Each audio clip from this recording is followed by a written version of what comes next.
going to be singing the national anthem, and she is a student of the Niagara Institute of Music and Arts, and her most favorite interests are music and dance. So welcome, Brianna, and thank you very much for joining us this evening.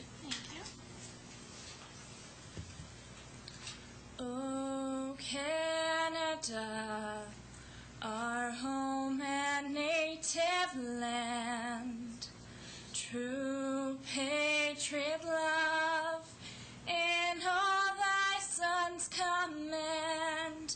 With glowing hearts we see thee rise, the true north strong and free. From far and wide, oh Canada, we stand on guard for thee. God keep our land glorious and free. Oh Canada, we stand on guard for thee. Oh Canada, we stand on guard for thee.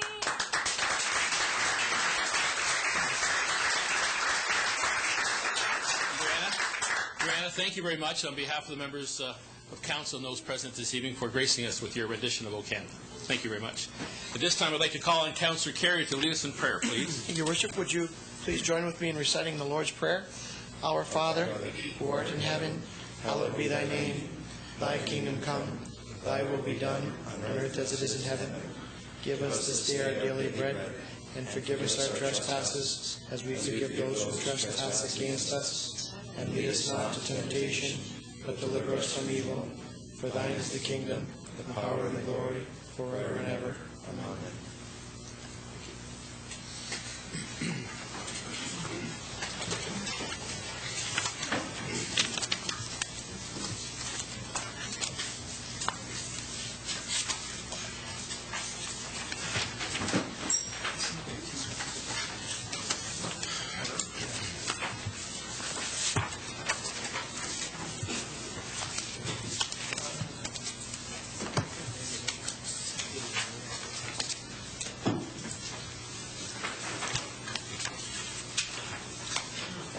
Members of Council, the first order of business this evening is the adoption of the minutes of the Council meeting of February 22nd, moved by Councillor Fisher, seconded by Councillor Maves. Any comments or questions with regard to the minutes? Councillor Wing? Thank you. There was actually two things. I just have to find them both.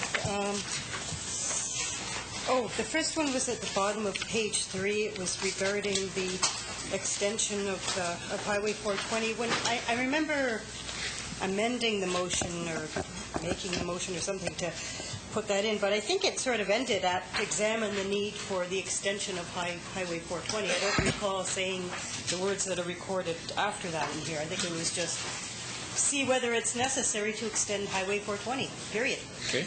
And the second one is on page 8. It's regarding that proposed 17-person group home. The owners of the property presented some information on the clientele they intended it to serve, which was actually contrary to what is written in the and what was presented to us in the planning analysis. And I think it's important that it's also recorded what they said in terms of their intentions of who they want to serve. So that could be added in. So you want to just qualify that, Councillor Wing, with respect to what wording you'd like to see there, please? I guess maybe if the clerk's office staff can review the tape and put in whatever was that the proponents said. I think that's important. Yes, that's why we deferred it. Yeah, I would have loved to, but they changed their mind about 4 times, if you recall, so I'm not really sure what their intent was, and I think that was the confusion amongst council. So I didn't want to say it was one thing or another because they seemed to change on the fly, but I'll review the tape. You can find a way to massage. I think it's important, though, because that was one of the reasons that we did defer it. Yeah. Any other amendments? Councillor Fisher. Thank you. At our last general budget, it says here, ordered on the motion by Mayor Selty, seconded by Councillor Maves, to approve recommendation number 2. Save and Councillor, would you give us the page? Are you page 10? 13. Part 15. Thank 13. you. 13. Save and accept the Niagara Falls Library Board, and the Museum Services. It was my understanding they were excluded from the exemption. So I'd like to speak to that after, please. Yes, we'll be dealing with this in corporate services, and Corporate Chair Peter Angelo will be able to address that. But matter I'd as well. like it recorded that that's the way I read it, that they were exempted from that, and I'd like to speak to it later. Thank you. Okay, that's so noted, and as I said, the Chair of Corporate Services during that session will qualify that. Any other changes, suggested recommendations to the changes on the minutes of February 22nd? Having seen none, all those in favor? The motion is carried. Thank you very much. This time I'm going to ask for any disclosures of a pecuniary interest by any members of Council.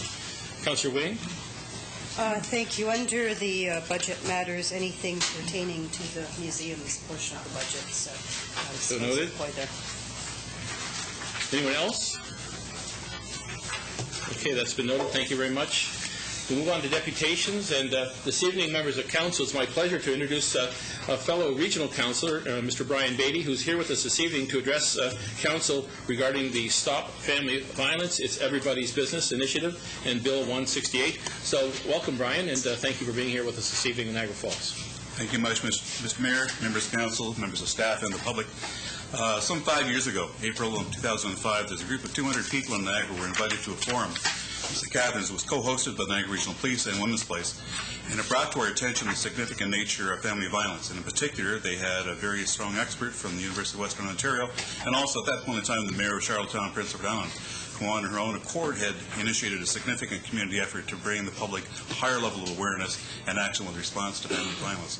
What we've done with regard to a presentation we're about to go through here, a short PowerPoint presentation, is prepare some background material of the Niagara story as it is today. We are waiting just for the final numbers for 2009. You'll see police data for the 2 prior years showing an increase.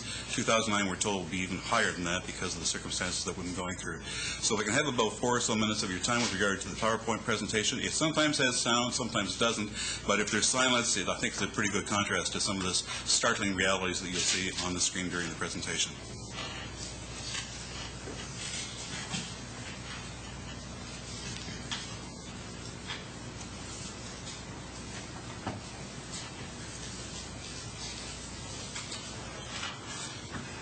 Much of the information here at the beginning shows some of the numbers of people who were involved in family violence issues who need care, need shelter. And following those rather startling numbers, we get into a discussion of the costs of that through government, through various health, police, and other agencies.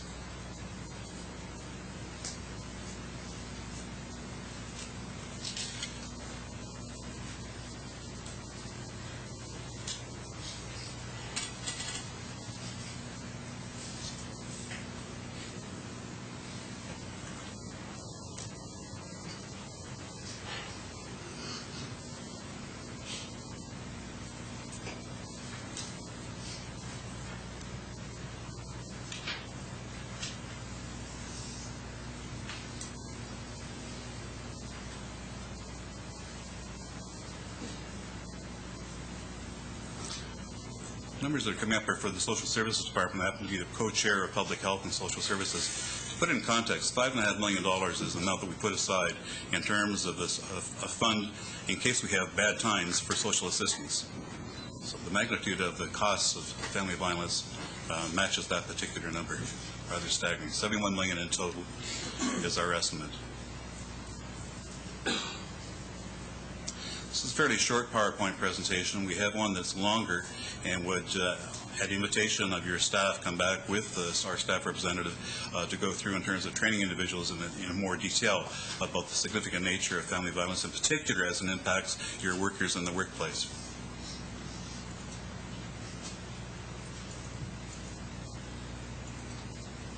This is the chart. It won't be up there for long, but it's rather startling. Just over 2 years, the numbers of increases where charges have been laid, and as I say, the preliminary data for 2009 shows an even stronger increase.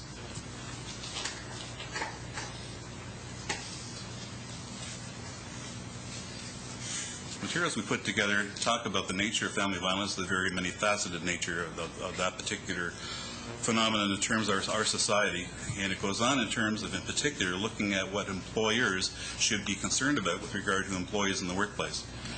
And as you are probably aware, as we were developing this program, the government put together Bill 168, which has now been given royal assent. In fact, is being asked for full implementation by June 15th of this current year. So the resources that we're going to be able to provide you that have been put together over the last 5 years are very timely in terms of a need for your, as well as all other organizations, to have a program in place for your employees.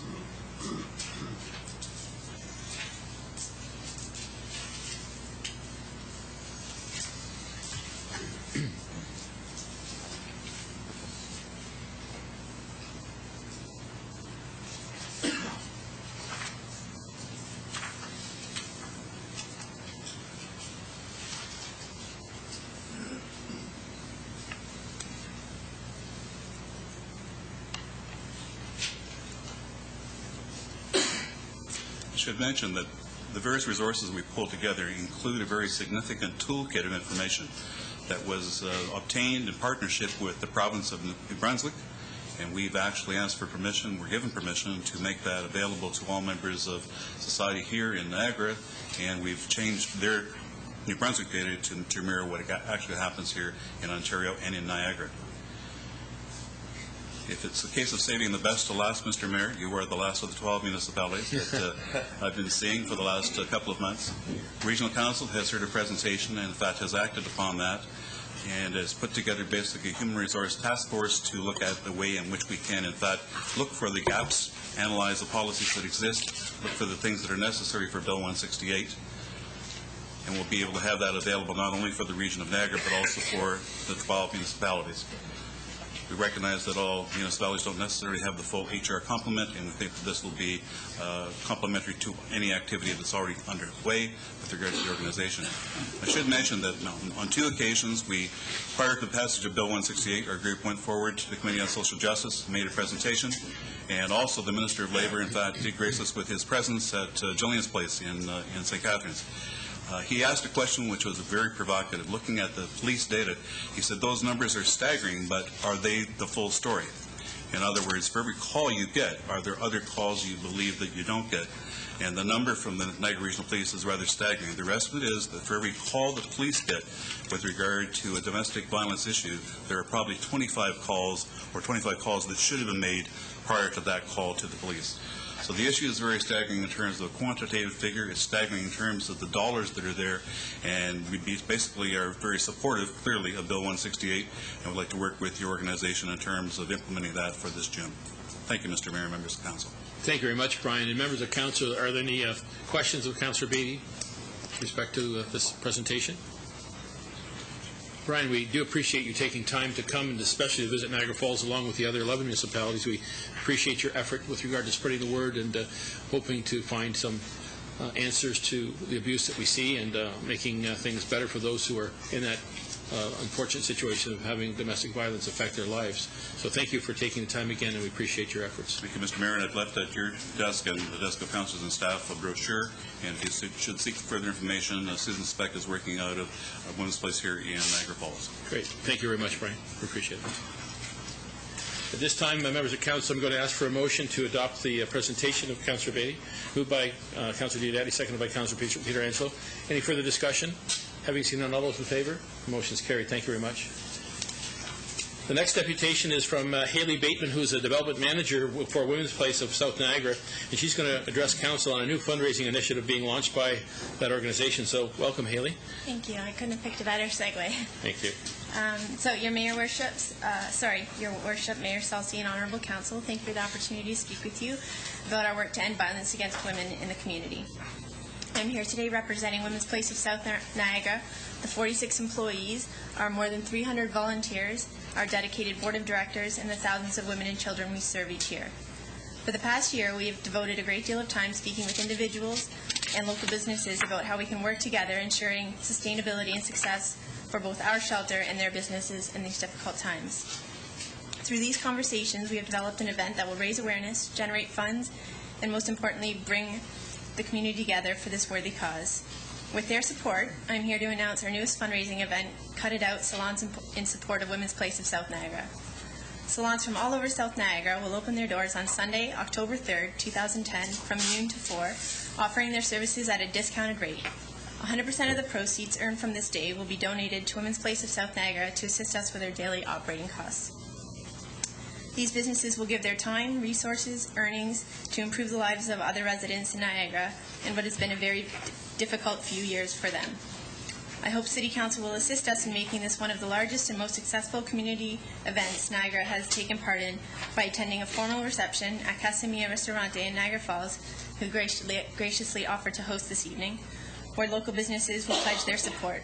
To date, we have partnered with 105.1 The River, Z101, Casa Mia Restaurante, Legends Estate Winery, The Printing House, and TV Kojiko. Please join us as a partner for this event. Your financial support and your involvement will take this event to the next level. Thank you for your time and your continued support of our agency. Perhaps for those watching, Haley, you might want to mention the time, location, and the cost. The event is by invitation only, so we'll be inviting salons, and our partners will obviously be invited. If council members are welcome to attend as well. And there is no cost at all. Casa Mia is doing this in support of us. So. Very good. Well, thank you very much. Are there any questions of Ms. Bateman? Yes, Councillor Maves. I'd just like to mention that fortunately the City Council attended the Women's Place Bowling Tournament, and our team won top Niagara Falls team and also top community team. So we did very well, and we appreciated the day. We had a great time. Enjoyed having you. Certainly was a good fundraiser, so we really enjoyed it. Thanks so much. Thank you, Ben. Thank you very much, and congratulations to our members of council who participated in that event. It was, I'm sure, very much appreciated by all the others as well, so thank you. And Haley, thank you very much for your presentation this evening. Have a motion to receive Ms. Bateman's report, moved by Councillor Maves, seconded by Councillor Deodati. Once again, you've heard the motion. All those in favor? Motion's carried. Thank you very much, Haley. Our next deputation, members of council, is for Mr. Gary Tapay. He's the chair of the gala for the Knights of Columbus, and he'll inform council of the Music of the Night charity gala that's benefiting the Greater Niagara General Hospital Foundation, scheduled for April 10th at Club Italia. So if I can welcome Gary to the podium, please join us, and thank you for being here this evening.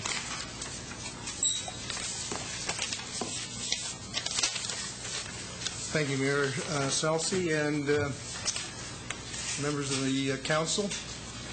First of all, this is the first time I've been in this room, and it's amazing how well it seems to be organized. Thank you. I'm sure you conduct a lot of good business here.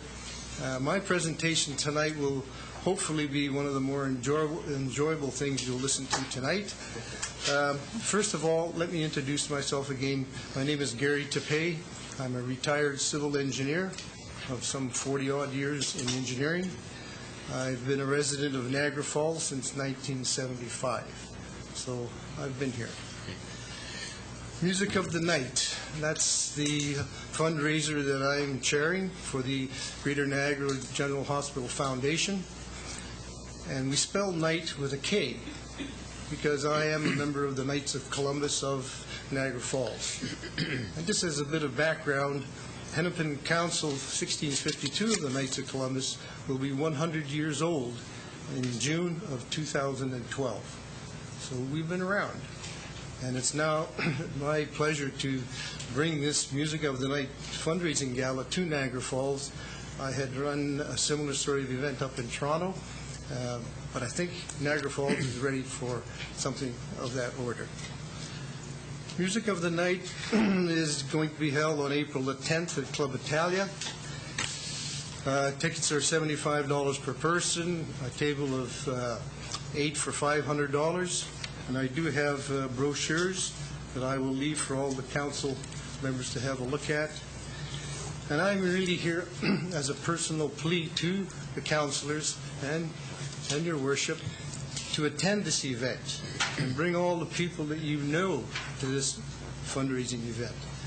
The charity is the Greater Niagara General Hospital Foundation, and specifically all proceeds will go to the new satellite dialysis unit at the hospital.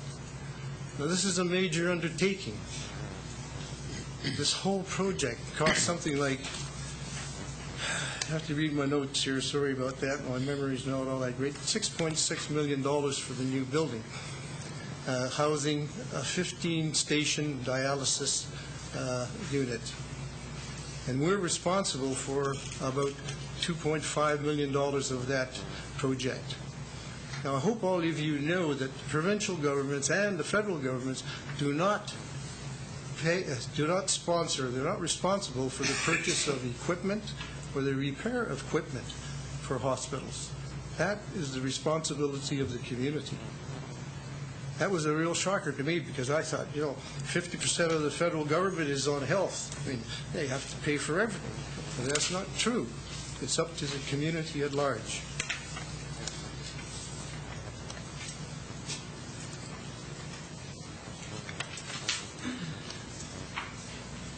So going on from there, just a little bit of background to dialysis treatment in the region. Welland has a center, and St. Catharines has a center, and between those two they have something like 58 dialysis stations. With the center that we're going to build in Niagara Falls, that will add on another 15 dialysis stations. And I hope you also read in the Niagara Falls Review that full-page ad on Saturday, which said, the headline, there will be a 100% increase in chronic kidney disease by the year 2013. That's rather astounding. I myself am a diabetic, and you know what diabetes can lead to. It leads to blindness, and it leads to kidney failure. Right now, my kidneys are operating at 50%. Good thing I got 2 of them, so that makes 100%, I guess. And also in conjunction with the fundraiser on April the 10th, we're also honoring the Trillium Gift of Life Network. I think most of you may know my own story, that I am a liver transplant recipient. A year ago, my son gave me 2/3 of his liver, and here I am today. And without him, I would not be here. And it's a wonderful thing what modern medicine, dedicated doctors, caring people, and family can do. And this is all tied in with this event that we're putting on by the Knights of Columbus. So again, I would solicit all your support for this event. Join us on April the 10th, and there will be minimum speeches. I don't know how many of you went to the Bishop's Gala. They served dessert at 11 o'clock at night. There will only be 2 speeches, one from the foundation and one from Trillium Gift of Life. Your worship, you will not even be speaking. That's fair. You'll be recognized. That's okay. That's fair. You'll be recognized, but not... Thank you. We'll look forward to being there, Gary. Thank you very much. That's it. Well, thank you for your presentation. Are there any questions of Mr. Tepe? Gary, we do appreciate your commitment, and certainly you're obviously a survivor with respect to your illness in particular, and we appreciate your commitment and dedication to the Hospital Foundation, and thank you for that. Can I have a motion to receive Mr. Tepe's report, moved by Councillor Diodati, seconded by Councillor Peter Angelo? Any comments or discussion? Having seen none, all those in favor? Motion's carried. Thank you. Thank you very much for being here this evening.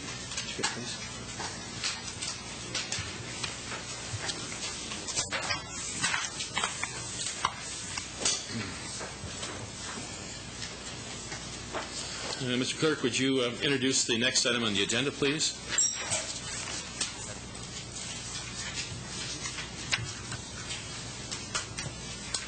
Your Worship, a public meeting is now being convened to consider a proposed amendment to the city zoning bylaw to permit a temporary use bylaw for a machine shop at 5038 Marshall Road.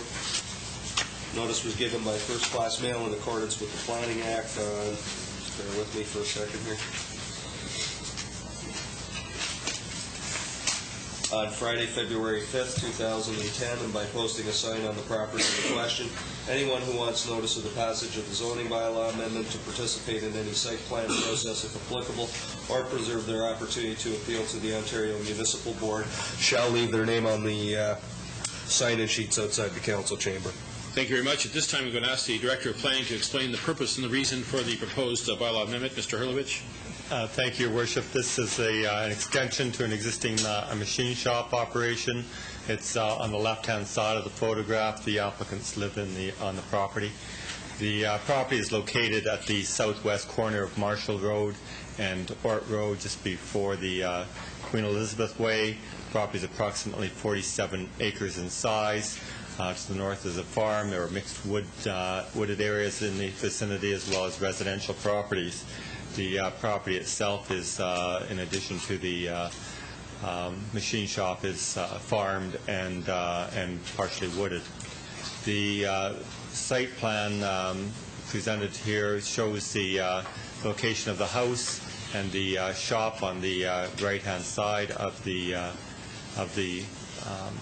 buildings on the property, and it's that building that's currently being used as a machine shop. It's actually a laser operation in terms of cutting and the manufacturing that they do on that location.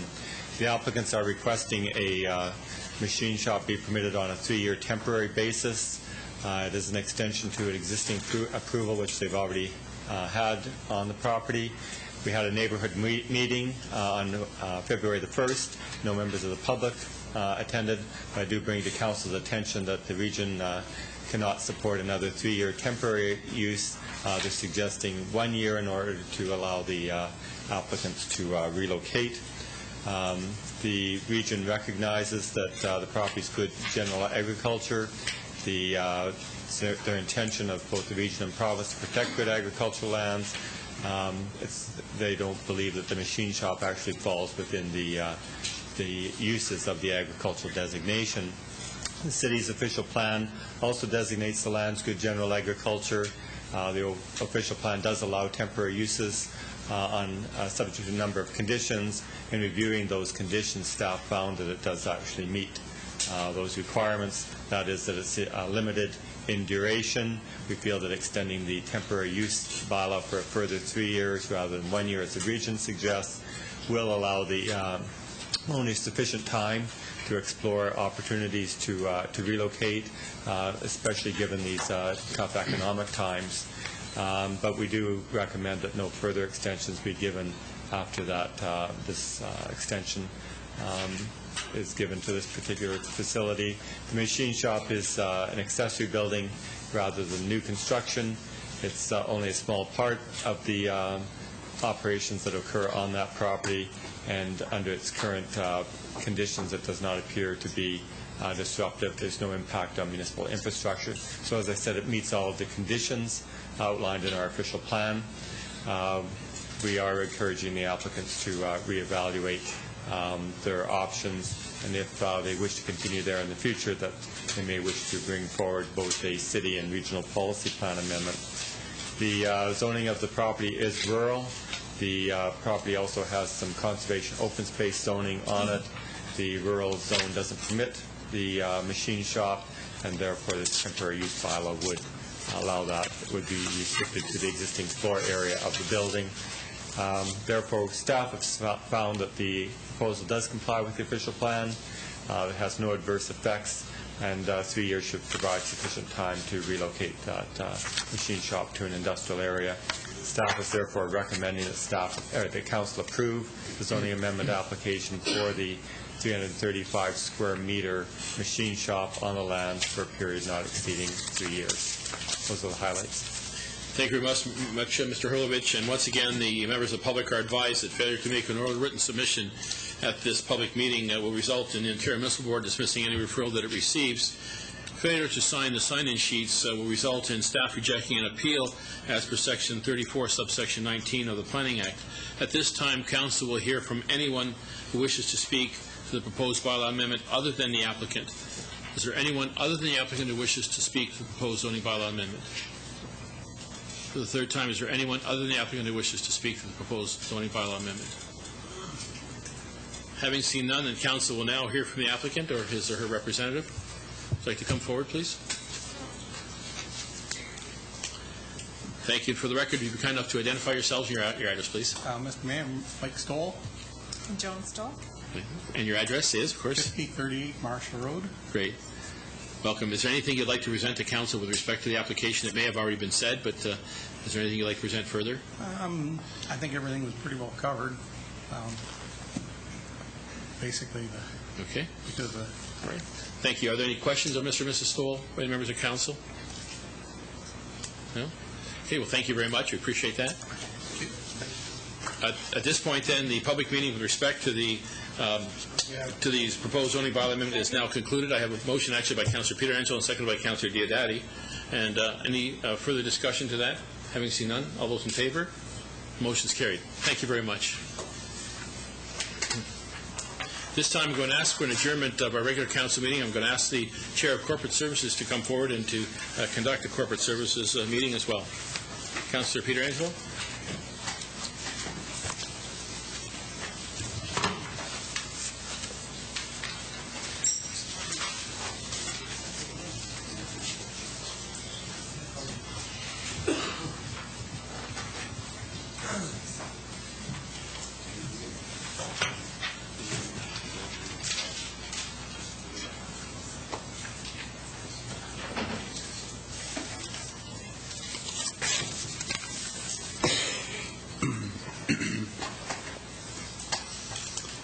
Okay, for the benefit of council, we're going to be dealing with the report CAO 2010-03, dealing with the grants, fees for service, and subsidies. I'm going to ask Mr. Todd to start us off, and then I'll have Mr. Harrison follow it up. Thank you, Mr. Chairman. Council will recall last meeting we dealt with a number of cuts to our general purpose budget. At the end of the night, we were left with a series of grants and fee-for-service organizations that we did not approve. Those organizations, along with the Museum and Public Library Board operating budgets, were referred back to staff to have discussions and meetings with all of the groups. Those discussions took place over the last week or so, and that has been the basis of the report before you tonight. When we left here last week, there was about $360,000 in reductions that were referred back to staff. And as a result of the meetings that we had with the various groups and detailed in the charts included in your report, we're presenting back tonight approximately $186,000 in cuts that either the groups have agreed to through our discussions or have, in the case of one or two groups where they never responded to us, we're presenting back to you what the original request was prior to, or the request at the last meeting. But the report's here, and we're here to answer any questions you might have on it. But perhaps, Mr. Chair, before we proceed any further on that, perhaps the Treasurer, Mr. Harrison, could perhaps just give Council a little bit of an update as to where we stand before we get into any further debate on this report. So I'll turn the floor over to him. Okay. Mr. Harrison? Thank you, Mr. Chairman, to all the members of Council. Originally, when we started this process, we had a budget deficit of $4.2 million. We were made aware of some additional cuts from the provincial government through the Ontario Municipal Partnership Fund, where we had estimated in information that had been provided to us that the actual cut in revenue would be $250,000. In fact, it turned out to be $380,000 more. So, in fact, our real starting deficit was $4.5 million. On the February 22nd meeting, you were provided a series of information that showed proposed cuts. Discretionary spending was cut by $135,000. Non-discretionary spending, including cuts to capital, transfers to capital, and cuts to reserves, was $3.4 million. Included in that was grants for user fees. There was also another $156,000 of cuts for grants. We anticipate that the annual surplus from 2009, which is carried forward and included in the next year's calculation of the budget, will be $800,000.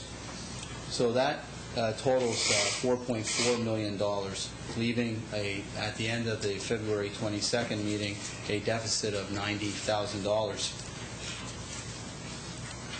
During the calculations subsequent to the year end, we also became aware that we had a favorable increase in one of our payments in lieu property as it relates to the power dams, and we will be receiving an additional $170,000 in revenues.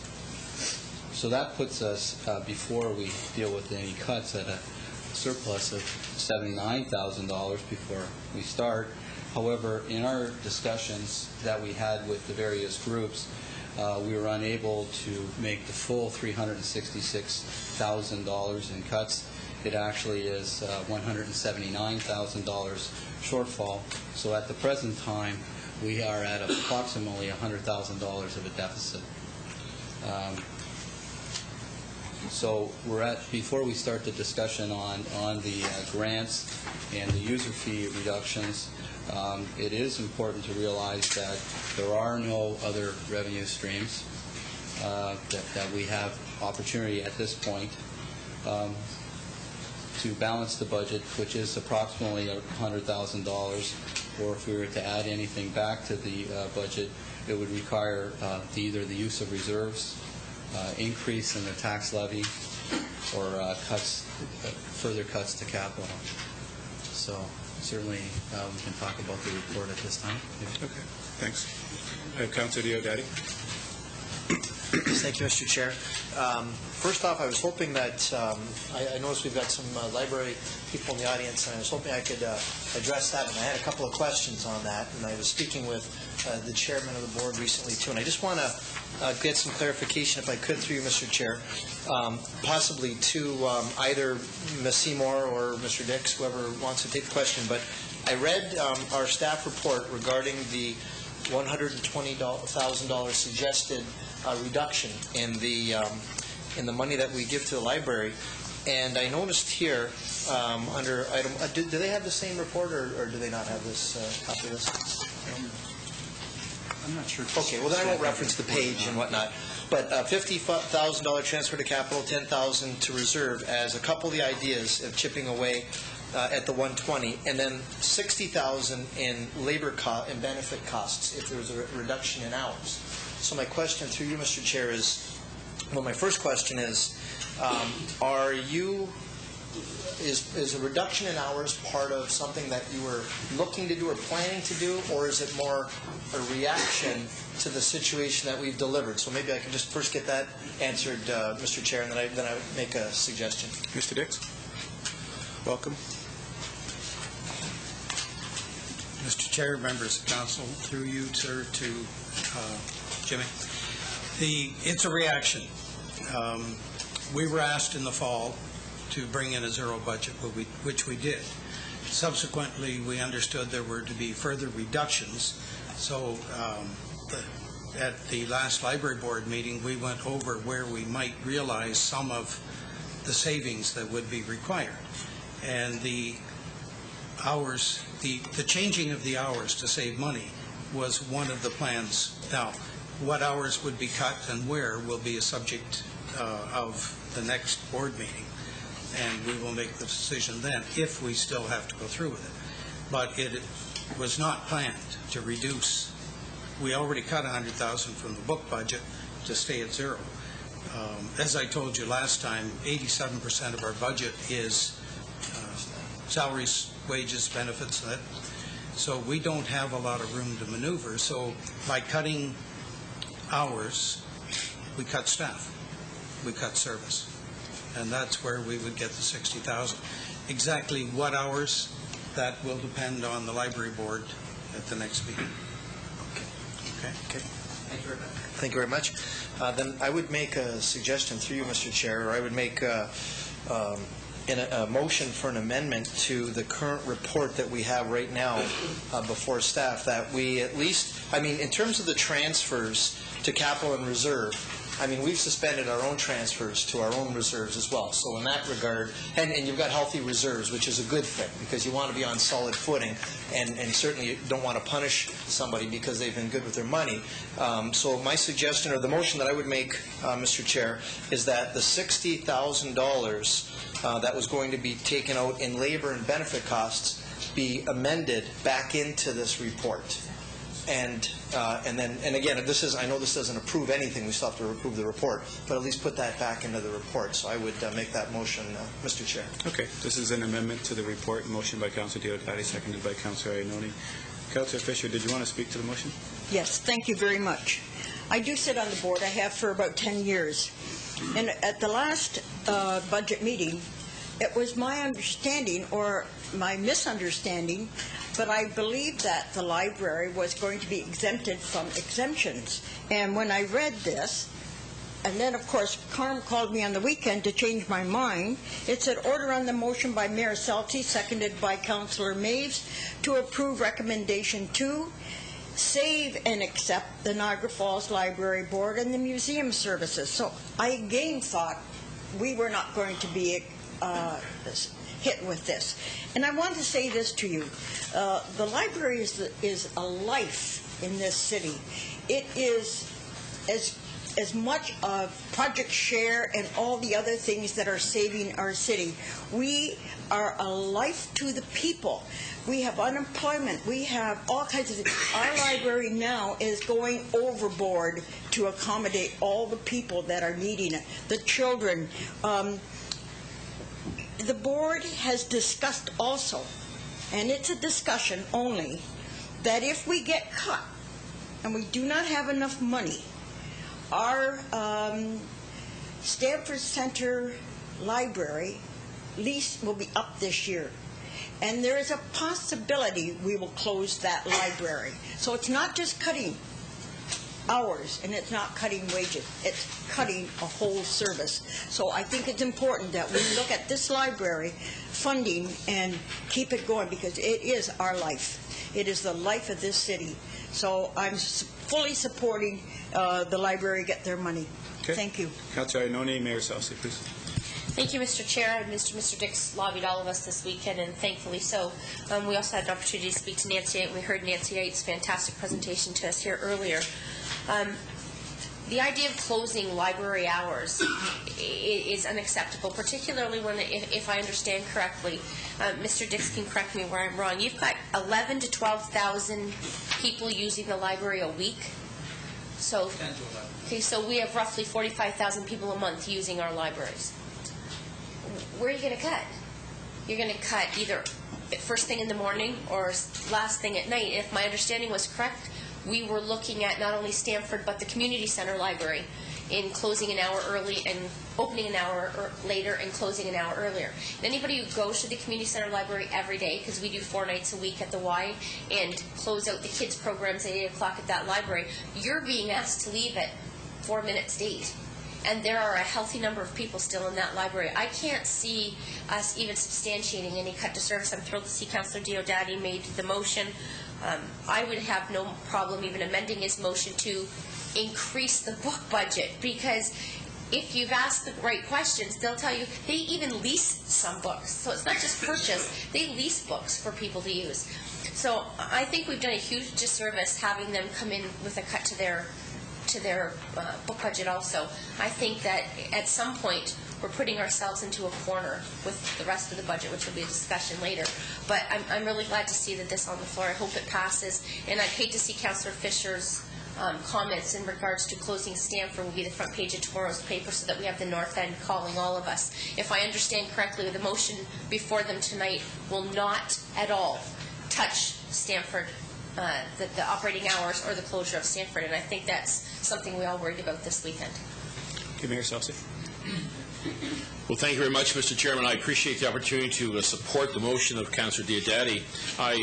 Initially, when the motion was made, was to exempt the library from the cut until we had further discussion. At that time, as you know, we were hoping to engage staff to have some dialogue to see if there are any further efficiencies.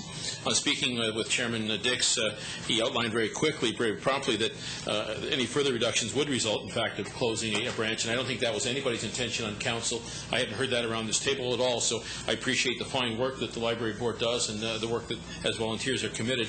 I did serve some time there as well a few years back, and I appreciate the efforts that they try to run a very efficient operation. So I'm pleased to support the motion and to favor that as well. So thank you very much. Councillor Fisher. Thank you. I just want to remind council of one of the things I said. The lease for Stamford is coming due this year. Obviously, there could be an increase. If that happens, we are still in a bind. So we really don't have enough money. we will be closing or consider closing Stamford if we do not have enough money. So I'm Mr. really Dix, do you want to looking address for that, this. please? Mr. Dix, could you address that, please? Thank you, sir. If the, excuse me, the lease is up in August, and we are talking with the landlord now, there will be an increase in the rent. If the funds allocated are as suggested earlier this evening, then we will not have to close Stamford. We will be fine. Right. What we're concerned about basically is a few years ago when we were faced with a zero budget, several years of it, we ended up selling the other branch that we own on Main Street. And while we gained the money for the year, after a year it's gone, and we didn't have that as in reserve, shall we say. So we don't want to close Stamford, and we will do what we can to keep it open. But if we're going to be in a position where we have a lease that we have to honor for the next, say, 5 years, and we get cut enough, there's no point signing the lease if we can't pay the bills. So we don't want to close Stamford. We won't close Stamford if things stay as they are. So, and I thank Alderman Fisher and I thank members of council for their concern for the library. We serve the people, and I know there were suggestions that we raise the fees, like we $2, $3 that we charge for the children's reading programs to $30, $40, $50. People can't afford it. So that is not an option. So I appreciate all that you're doing on our behalf. I'm sure the library board backs me up on that we appreciate that times are tough, and the library is a service people use. So thank you. Okay, thank you. There's a motion. Oh, I'm sorry. Councillor Carrier. Just a question, Mr. Chairman. Councillor Diodati mentioned that there was a healthy reserve. Is there some place that in our packages or in our information where I would have access to that? I don't think I've ever seen what we would have as a reserve in the library. I don't have that number. I don't know what that is. We don't have a reserve. The library does. The library, Mr. Chair, the library reserves are $894,000. I believe it is mentioned in the report. I believe it is. But there's three types of reserves that they have. There's property, there's technology, and then special endowment too. So there's three types of reserves, and some are special bequeath that are for special purposes, and then the property, and then the technology as well. So those would be the reserves. Did you want to address that? If I may. It's always wise to have reserves, and we appreciate the inheritances and the bequeathments and that we've had over the years. But a lot of them are earmarked for things, and they are specific in that they can't be used for operating. So we're tied in some areas. And as the treasurer mentioned, we have the three areas. So, understand. Thank you. Okay, thank you. There's a motion on the floor to amend the report that's in front of us to include $60,000 back into the library board's budget. Everyone understands the motion? I'll ask the question. All those in favor? The motion is carried unanimously. Thanks. Mayor Salsi, please. Yes, thank you. On a further note, Mr. Chairman, you might recall as well that I did mention the Hospital Foundation and the fact that we're looking at reinstating our annual support to the foundation. I'd like to put forward a motion to commit $50,000 this year towards our commitment to the GNGH Foundation. Okay, I have a seconder by Councillor Diodati. Any questions or comments to the motion? I'm sorry. You still have the floor if you want. Thank you, Mr. Chairman. Just speaking to the motion, as you know, we've certainly had an opportunity to hear from members of the foundation, and I think it's important that we support the foundation for obvious reasons. I think at this point, Mr. Chairman, there was some misunderstanding in the past with respect to our commitment, which I think had been satisfied, but a further commitment was made. And albeit that this year may not be the classic year in terms of the commitment that I'm sure the Hospital Foundation would like to see, I think that $50,000 goes a long way towards looking at the $100,000 that they were looking at as well, but at least it's half of what the commitment request was. Okay, thank you. Councillor Iononi. Thank you, Mr. Chair. That seriously goes against our no new spending I didn't misunderstand the motion when we made it. We discontinued spending. We went a year without doing it, and now we're adding it. I don't care how you spin it. This is new money. But I have a question for you to Mr. Somerville, who's sitting in the audience. What exactly will this $50,000 go to? Mr. Somerville, do you wish to address that?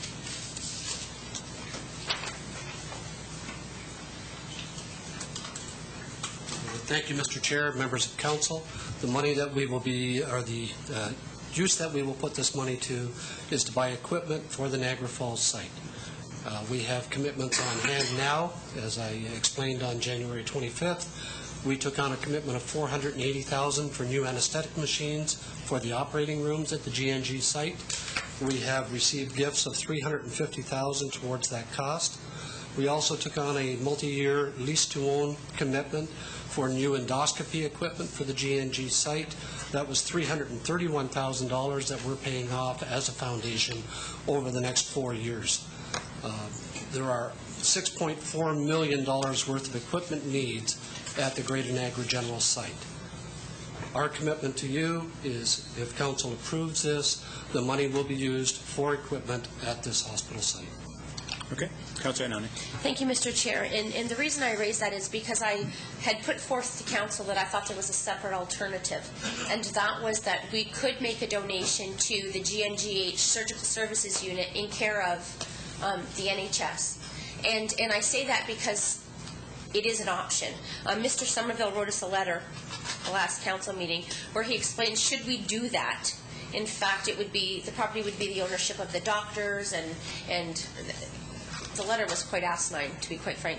But I did manage to speak to the chief of surgery, forwarded him the letter that Mr. Somerville gave to council. And I understand that you met with Mr. Demizio and Dr. Harper.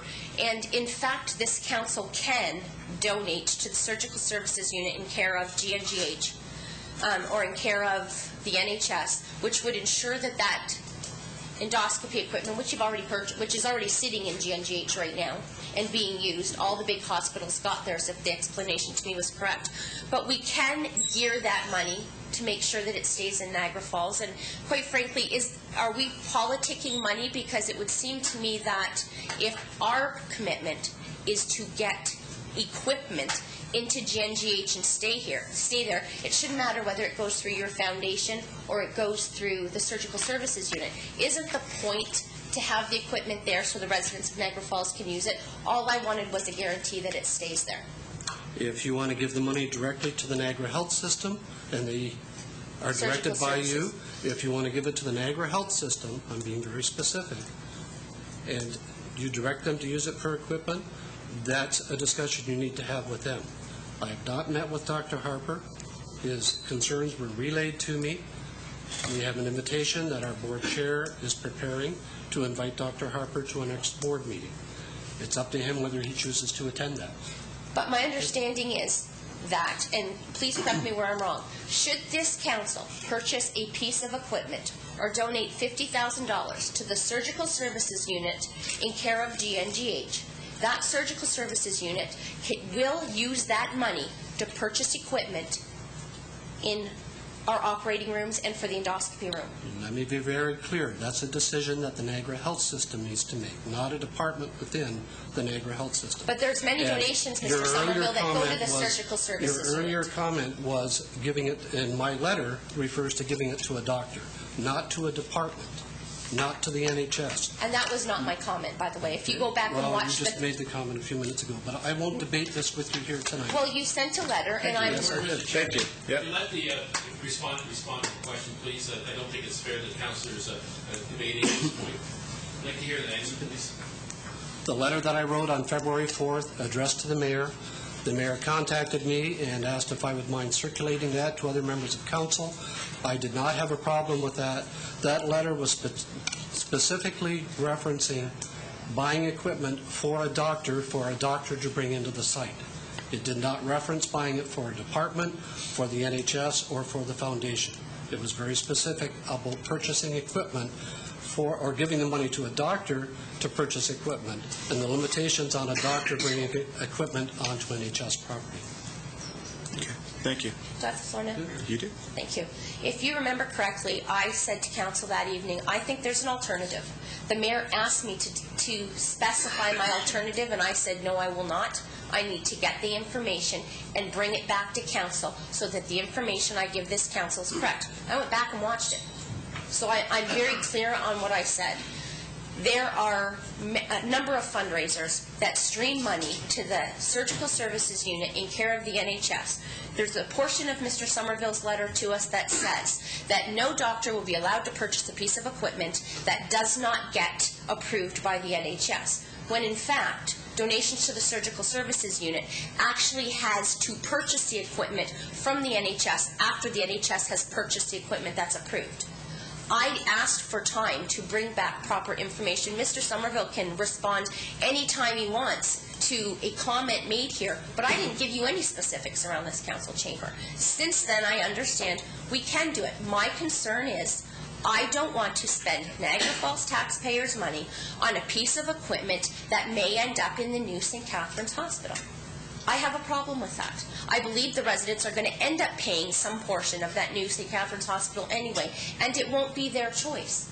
But we have the option to make sure that we purchase equipment that is sitting in GNGH that doesn't move. So I'm concerned as, are we playing politics with the foundation because they need the donation to clear their own commitment, or are we looking to make sure that a piece of equipment stays in Niagara Falls? Because altruistically, it's all the same thing, except ours has a guarantee to stay here. So I'm confused as to where the mayor's going with this. I think you just put a motion on the floor for a friendly amendment, but I have Mayor Salsi and Councillor Thompson that wish to speak. Well, thank you very much, Mr. Chairman. I think my motion is very clear. I can tell you I think it's highly unorthodox that the matter be referred, that the funds be referred to a specific doctor, and I think Mr. Somerville's response was not asinine. It was very, very clear and self-explanatory, and he did indicate to us the procedure. All my involvement in the time with the foundation, and I think Mr. Somerville's letter explains that the money goes to the foundation. We did hear, we did hear that there was a commitment already for a lease purchase, and the fact that the money has been expended on a lease purchase for endoscopic equipment, and I can tell you that certainly equipment that was very dated, it's now replaced. It was replaced early, I think, in December, and it's certainly much appreciated by the staff. I had discussions with them there. So the letter that Mr. Somerville sent to us was very explanatory. I think there was some feeling by some members of council that they would direct it to a specific doctor, which is highly unorthodox, and he was trying to tell us that. And I think at this point this council can make their commitment, as we have in the past, and the money has not gone astray. If the money goes to another location, and God forbid we may have to go there for that service, I'd hate to be without that equipment. And what signal are we telling the NHS as well? Are you telling them to put it somewhere else, to make sure that if we, or not even to spend this money on equipment that we might need here? So we have to have our hospital has to be fully equipped and with proper equipment. Our doctors complain to us about that they don't want to be using dated equipment. So I want to be very, very specific in saying that the foundation is very responsible in their approach. We have a site that has to be funded for the purchase of equipment, and my motion is very clear. Thank you. Okay. I have Councillor Thompson. Councillor Carrier, please. Yes, I read the letter also, and I found it very puzzling, but because I don't think anybody asked that specific question, regardless. I know there's a lot of bad feelings about what has happened over the past many years with respect to the NHS and the location of the hospital and all the other disputes and what we've discussed at the committee and the fight we've had on through this council regarding all of the concerns that have been expressed over the last little while. But, it comes down to a time to realize it's time to move on. One of the most important things we have in this community is our health care and our hospital. The doctors, the nurses that still I get complaints about the conditions and the concerns that they have, but that's what we have going for us in this community to look after our health care. And it's time to, in my opinion, move on. I had the opportunity to spend a couple of hours with a member of the NHS a little while back, and the major complaint was a lack of funding. Fortunately, there's been some recognition of that through the province, and there has been some monies, and I think we have an obligation, and this is a partnership between the community and the hospital to make sure when somebody goes there that they get the best care possible. And we just heard Mr. Tapei tonight indicate the number of dialysis machines that are coming. There's going to be some health care there. I think we should be concentrating on the transportation issue and some of the other serious problems that have not been answered as yet. And I think $50,000 at this particular point to invest into our hospital is pretty insignificant, and other people in the community as individuals are making much more contributions than a municipality is, and I have to support this because it's for the benefit of the community. And to say no is saying to what maybe somebody who goes there is not going to get the care that they deserve and need and expect this council to provide. Okay, thank you. Councilor Carrier. Thank you, Mr. Chairman. I'm going to support the motion. Obviously, I'm a big supporter of the GNGH Foundation personally, as I'm sure a lot of us are here. But I think the idea is to give the money to them to show the community that we support the foundation. I thought that's what this was all about, to set our other differences aside and support the foundation so that the other people in the community and the people watching the television can see that this council has faith in the GNGH Foundation. I think that would be a serious slap to the foundation to donate the money in another method. So I think we should do it, and I think we should do it through the GNGH Foundation. I'm prepared to take their word that they're going to use that equipment in our hospital. And until I see otherwise, I'm taking them at their word and glad to support the motion. I wish we could do more, as Councillor Thompson says, but in the tough economic times, $50,000 is a lot of money to this council. So I wish I could do more personally. I wish we could do more as a council, but I think it shows good faith and it shows the rest of the community that we're behind the GNGH Foundation. We have faith in the GNGH Foundation. So if we can go out and give money to them, the other people in the community might follow suit and help them meet their goals. Okay, thank you. Councilor Diodati. Thank you, Mr. Chair. And I don't want to repeat what's already been said here tonight. Just simply, one thing I did want to address, I don't see this as new funding. I see it as funding we had made a commitment to. We had some ongoing funding which we temporarily suspended because of some major challenges of information and whatnot that we were being dealt by the NHS. And I think that we all recognize the challenges we have with the hospital, especially the extended wait times right now in the emergency room. And for anybody that's ever had to go there and sit through that, it's a horrible experience. And I think it's our hospital. It benefits all the residents. We have to put our money where our mouth is. And hopefully this will help stimulate some other giving, because a lot of people will watch, and if they see that we're concerned and they feel confused people often will not do anything. And if we can show some leadership here and support, it's half of what we used to give, but it's certainly more than what we gave last year, and I think it shows some good faith on behalf of us representing the community, and hopefully, as I said, that'll spur on some other donations to the foundation as well. Okay, thank you. Are there any other comments to the amendment? Councilor Wing. In that case, are we going to also give funding to the 483 RCF Wing Association? I mean, they were told the same thing as the Hospital Foundation. Staff advised that no new grants were being considered in 2010, and the 2010 budget would not reflect an allocation for them. You know, if we're going to do it for one, then you got to do it for the other. I mean, we're cutting all kinds of other community organizations that are doing really good work for the community as well, and now we're putting in new money where we said we weren't going to. Well, you know, we told our staff no new money, and they were telling that to the foundation and to the 483 RCAF wing. And now we're going back on what we told staff to do. I don't think this is wise. You know, if this is the way we're going to go, then let's toss that direction last time of a 0% tax increase out the window and put all the money back in everywhere else. And, you know, let's start funding our capital programs properly, too, and putting our money back in reserves and heck with how much taxes go up. I think if you want to support another organization, then that's a motion that you can put on the floor after this one. This one is just a friendly amendment that deals with the GNGH Foundation. Are there any other comments to the amendment to add $50,000 to the list of approved grants? going specifically to the GNGH Foundation? If not, I'll call the motion then. All those in favor? Opposed? Two opposed. Motion's carried. Thank you. Is there any other omissions or additions to the report that's in front of us?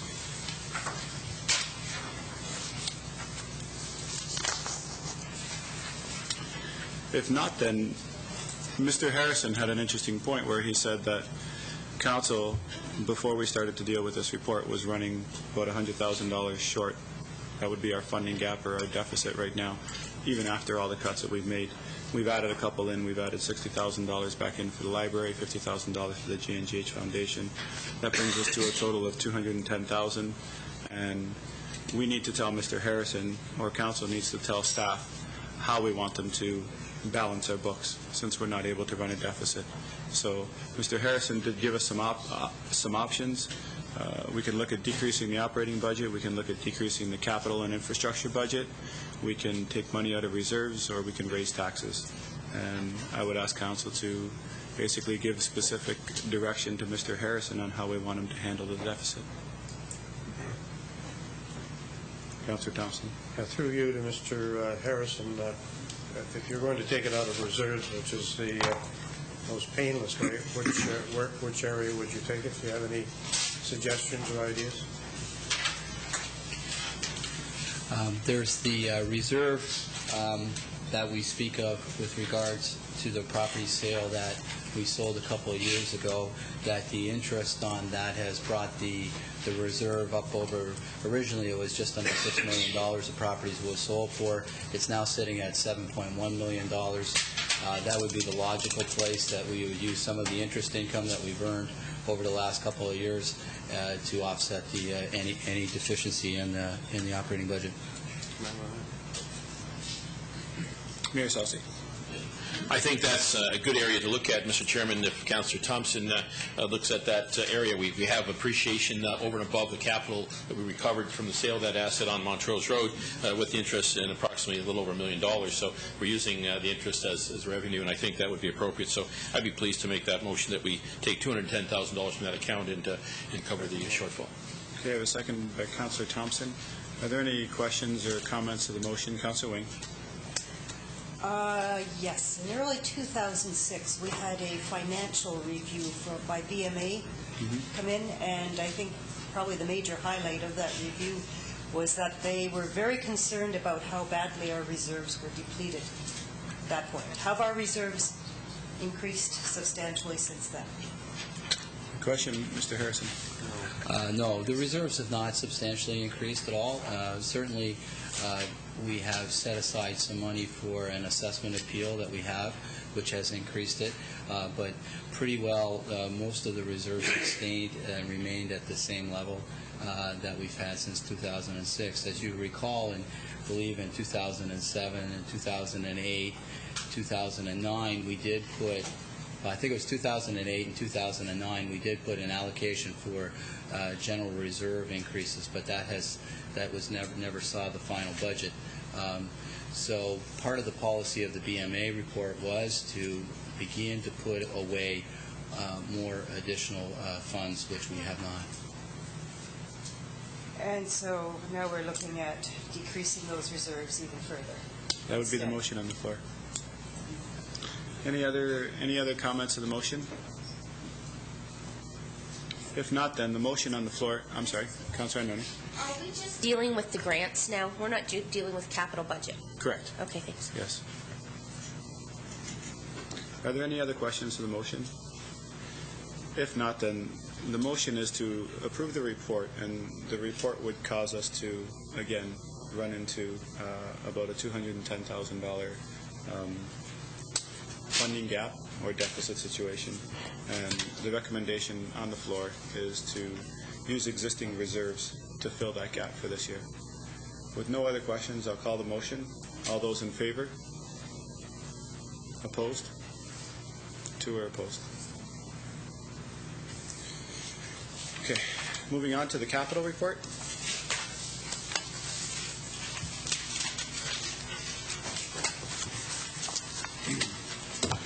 Report F 2010-13, dealing with the 2010 to 2014 capital projects budget. The recommendation is for council to approve the project's budget as was given to us by staff. Looking for a mover to that recommendation. Moved by the mayor. Do I have a seconder to the motion? Councillor Carrio. Do I have any comments or questions to the motion? Councillor Ioannoni. Thank you, Mr. Chair. I'm going to vote against the motion because I think our spending is wrong. I think we're going backwards. I had an opportunity to pull out our 2009 to 2013 capital projects budgets. We passed this a year ago, by the way. And in those, if you move to the end of your capital works binder, does everybody have it? If you move to the end of your capital works binder, there's a 2010 to 2014 capital projects budget, addendum projects. And in that addendum projects page, there's at least 17 projects that we passed in the 2009 to 2014 long-term capital works budget. So I find this humorous. We passed them last year. This year, they're no longer a need. So I called staff and I said, explain to me why last year they were important enough to be in a budget, a long-term capital budget, and why they're not important enough to be in our long-term capital budget now. Because this doesn't make sense to me. We have here in 2010, the capital projects total, I'm going to just use roads, storm sewers, water, and sanitary sewers. This year, we're projected to spend $18.2 million. I learned from staff today that a portion of that $18.2 million is the bills from projects we did in 2009. But then when you move forward to 2011, we're only going to, this year in roads, we're going to spend $18.2. Next year in roads, we're going to spend $6.2. Third. Then in 2012, we're going to spend $2.5.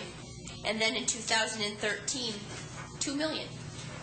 Well, aren't we going a little backwards there? I mean, it was this term of council that we had an update on how much we had to put in our roads, sewers, water, and this budget nowhere meets what our, I think, $100,000 consultant told us. We should cut those out of budgets too, because we're clearly not listening to any of our consultants. When you move to storm sewers, $8 million this year, $832,000 next year? Seeriously. We had a report that cost us hundreds of thousands of dollars to tell us that we need to spend $100 million in sewer, water, and storm sewer to get to where we have to go. And this year we have a projected $8 million. Next year we have less than $1 million. And we're moving forward. This is not a go-forward budget. And so my question was, is this a long-term capital budget? And really, this is not a capital forecast because we don't even have the proper numbers inserted in those cost slots to tell us not what we have planned but what we need to do. So my question through you, Mr. Chair, to Mr. Holman is, does this budget make our long-term capital plans sustainable?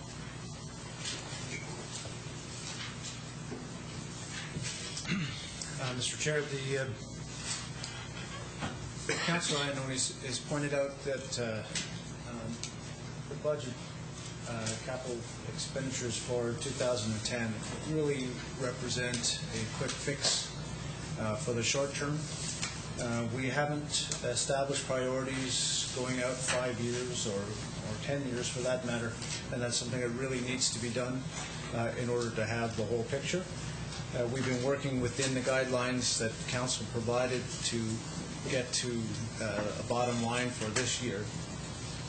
But there's no doubt that the amount of money that we need to allocate to get back on top of our infrastructure is significantly more than what we are proposing to commit.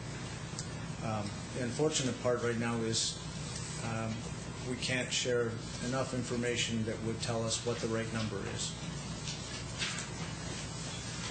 Yeah. So basically, Mr. Chair, what we're doing is we're working on what we can afford as opposed to what we need to do.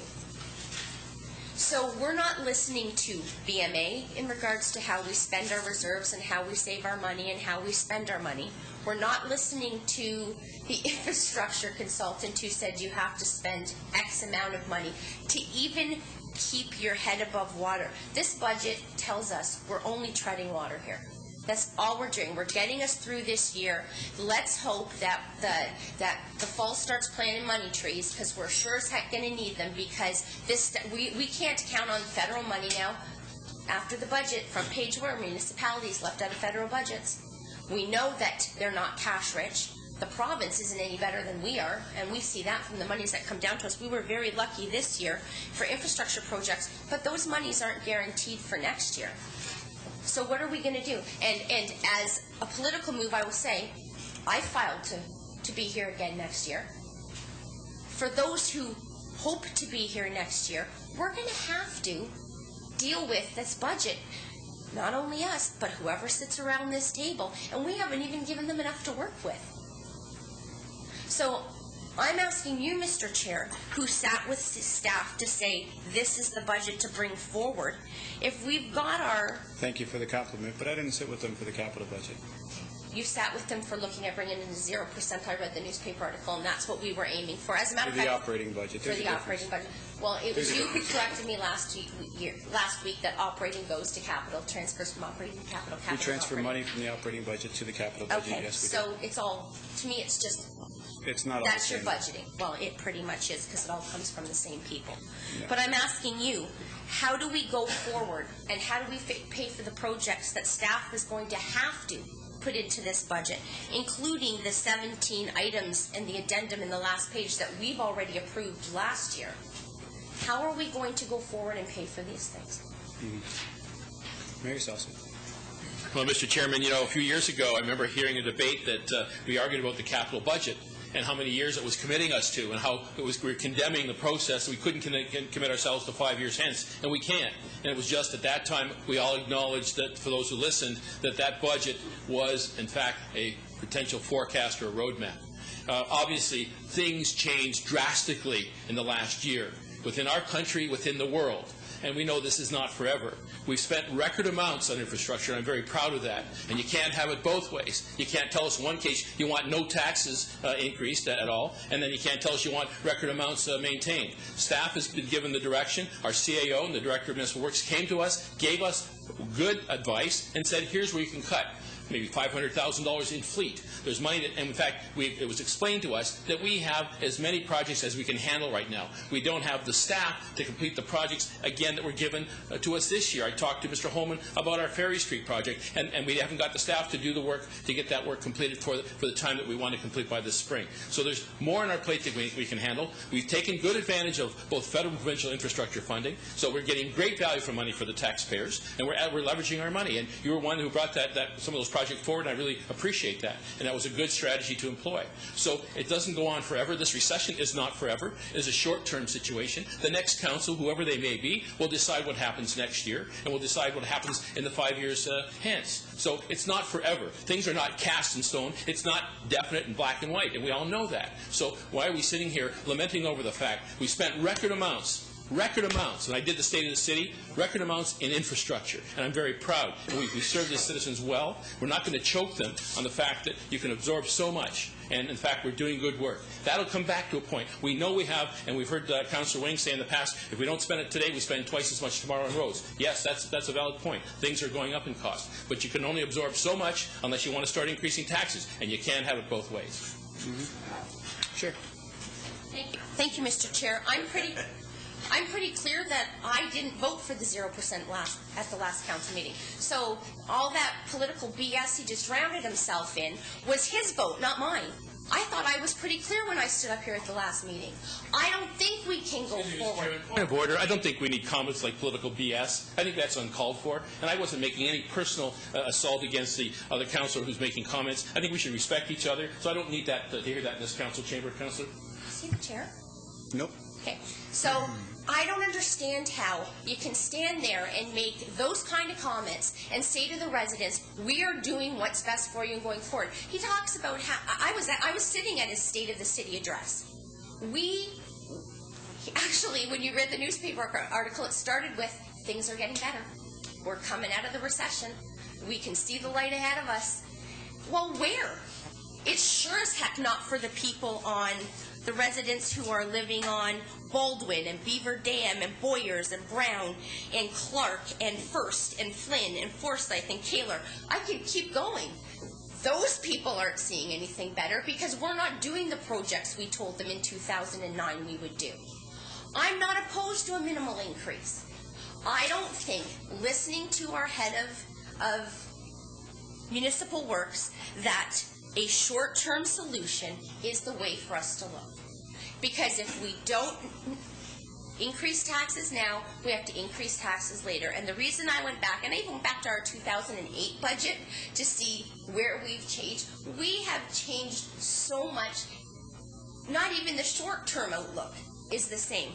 But my concern here is, how do we tell the residents we are doing what's best for them by looking at a potential double-digit next year? And your comment last time that's fear-mongering. Of course it is. But I found that very interesting. So I went back to staff and said, wait a second, 3 of you have told me we're looking at double digits next year. As I looked But it was the same this year, Councillor. Well, it was It's all up double to how you digit. deal with the budget. Exactly. So, and my comment is, I'm voting against your motion because I don't think we're dealing with the budget effectively. We're dealing with the budget in a short-term solution, but the residents who are watching TV are not stupid.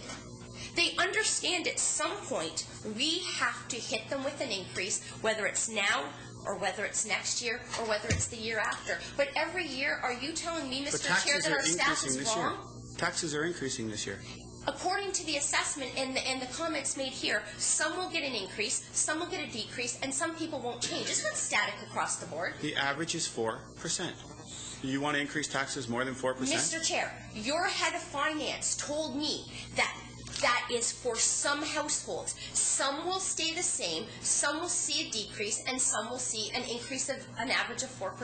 That's not static across the board. If you were looking at a minimal property tax increase, then you would be looking at an additional 2-3%. But this council contradicts itself every time. You just added $210,000 more spending in the blink of an eye for community projects, but we're going to cut capital works projects, which are, according to our staff, needs. That's where you and I have a difference of opinion. You do your needs before your wants. Let me have our director, Mr. Harrison, confirm that taxes are going up by 4% on an average, okay? Perhaps that will help you. The tax levy is going up by just above 4%. And on the average household, that translates into 4%. Now, obviously, every single property is just different because their assessment through the phase-in may be different. There's some properties that through favorable assessment may not be rising by the average. There's some properties that will raise greater than the average. The commercial and industrial properties, which are, again, we won't know until the region has finalized its the tax factors. We won't know what the impact is on them because there could be a change in the ratio. But in average, your levy, which is what you control, has gone up 4%. Go ahead. So that's with the assessment. So our property tax levy at this point, with the increases that we put here, we're still at 0 because we've just used $210,000 out of reserves, correct? No. We're below 0. That's it. You cut spending when you have a report before you and your staff telling you that we have to increase spending. The only reason you cut spending is because you were willing to cut projects that we prior approved. Victor, you've got 17 projects in the back. You've got 17 projects that this council is cutting that we told residents last year that we would fund. So that's a reduction in service to keep yourself at your below 0 or so that you can look best come October? It has nothing to do with looking best, Carolyn, okay? It has everything to do with a modest tax increase. You're already increasing taxes by 4%. If you want to put a motion on the floor to raise taxes by more than 4%, then be my guest. Victor, go ahead, put that motion on the floor. But stop grandstanding, please. Oh, please, your righteous indignation is a joke. You tell me what the residents are getting with the 4% increase you're talking about. They're getting cut after cut after cut. You have our staff telling you that we're going to have a double-digit increase next year. Are you telling me staff is lying to me? Yeah. Oh, yeah. You Absolutely. deal with staff then. Because we were facing that this year and we were facing that last year, and neither one of them came true. They're all lying. Neither one of them came true. All lying. Why don't you keep them? Thank you. Councillor Wing. Thank you. Just to respond to Ted's comment regarding the cost of roads, if you don't do them in a timely fashion, it's not 1 to 2 times more. It's actually 4 to 5 times more. If you don't catch them soon enough that you can repair them or rehabilitate them, then you must rebuild them, and that costs 4 or 5 times more. I got that from an infrastructure management report that came to us, it's probably now several years ago, and I've never forgotten the figures in that report about how poor many of our roads were, and there was figures in there about our sewage system and our water lines, and how badly we needed to be investing in our capital infrastructure, the roads and what's in the ground. And I know we've been putting a lot of money into infrastructure, but we still are not getting everything done that we need to get done. And of course, with the PSAP reporting requirements now, not only do we have to list and value every asset we have, we also have to say what the asset's useful life is and how we plan to replace it or renew it at the end of that lifespan. And this is stuff we have to do. And I am really concerned that we are not transferring enough money from the operating budget to the capital budget to stay where we've got to stay at, just to tread water. And down the road, we're going to be in one heck of a lot of trouble. So I'm still very, very concerned that there's a lot more in the operating budget that could be trimmed out, and I sent Mr. Todd an email based on just what we got. I mean, I know when I made the motion before about getting a line-by-line on materials and discretionary, I was expecting the big sort of binders that the review editors were expecting, and we didn't get that. So I worked with what we did get, and I came up with some suggestions, which I thought were reasonable. I think we should be cutting out a lot more in the operating budget and transferring as much as we possibly can to both the reserves to not fall further behind than we were in 2006 when BMA was so concerned, and to the capital, because we're going to be paying huge down the road if we don't try and keep up with that better now. And I share Councillor Anoni's concerns about how many items that were in the 2009 to 2014 budget that have since been moved out into the addendum budget as projects that aren't being funded.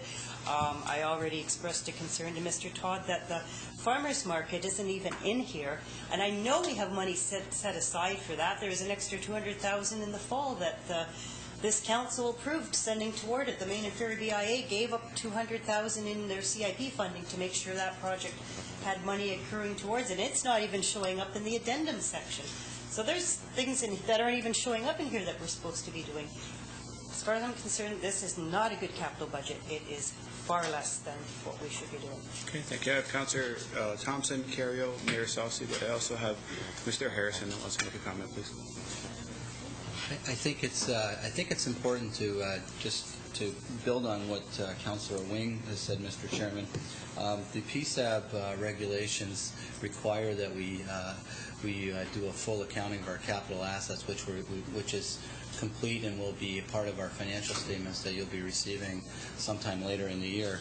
But it's also important to understand that both between finance and with municipal works, we are putting together a capital asset management plan.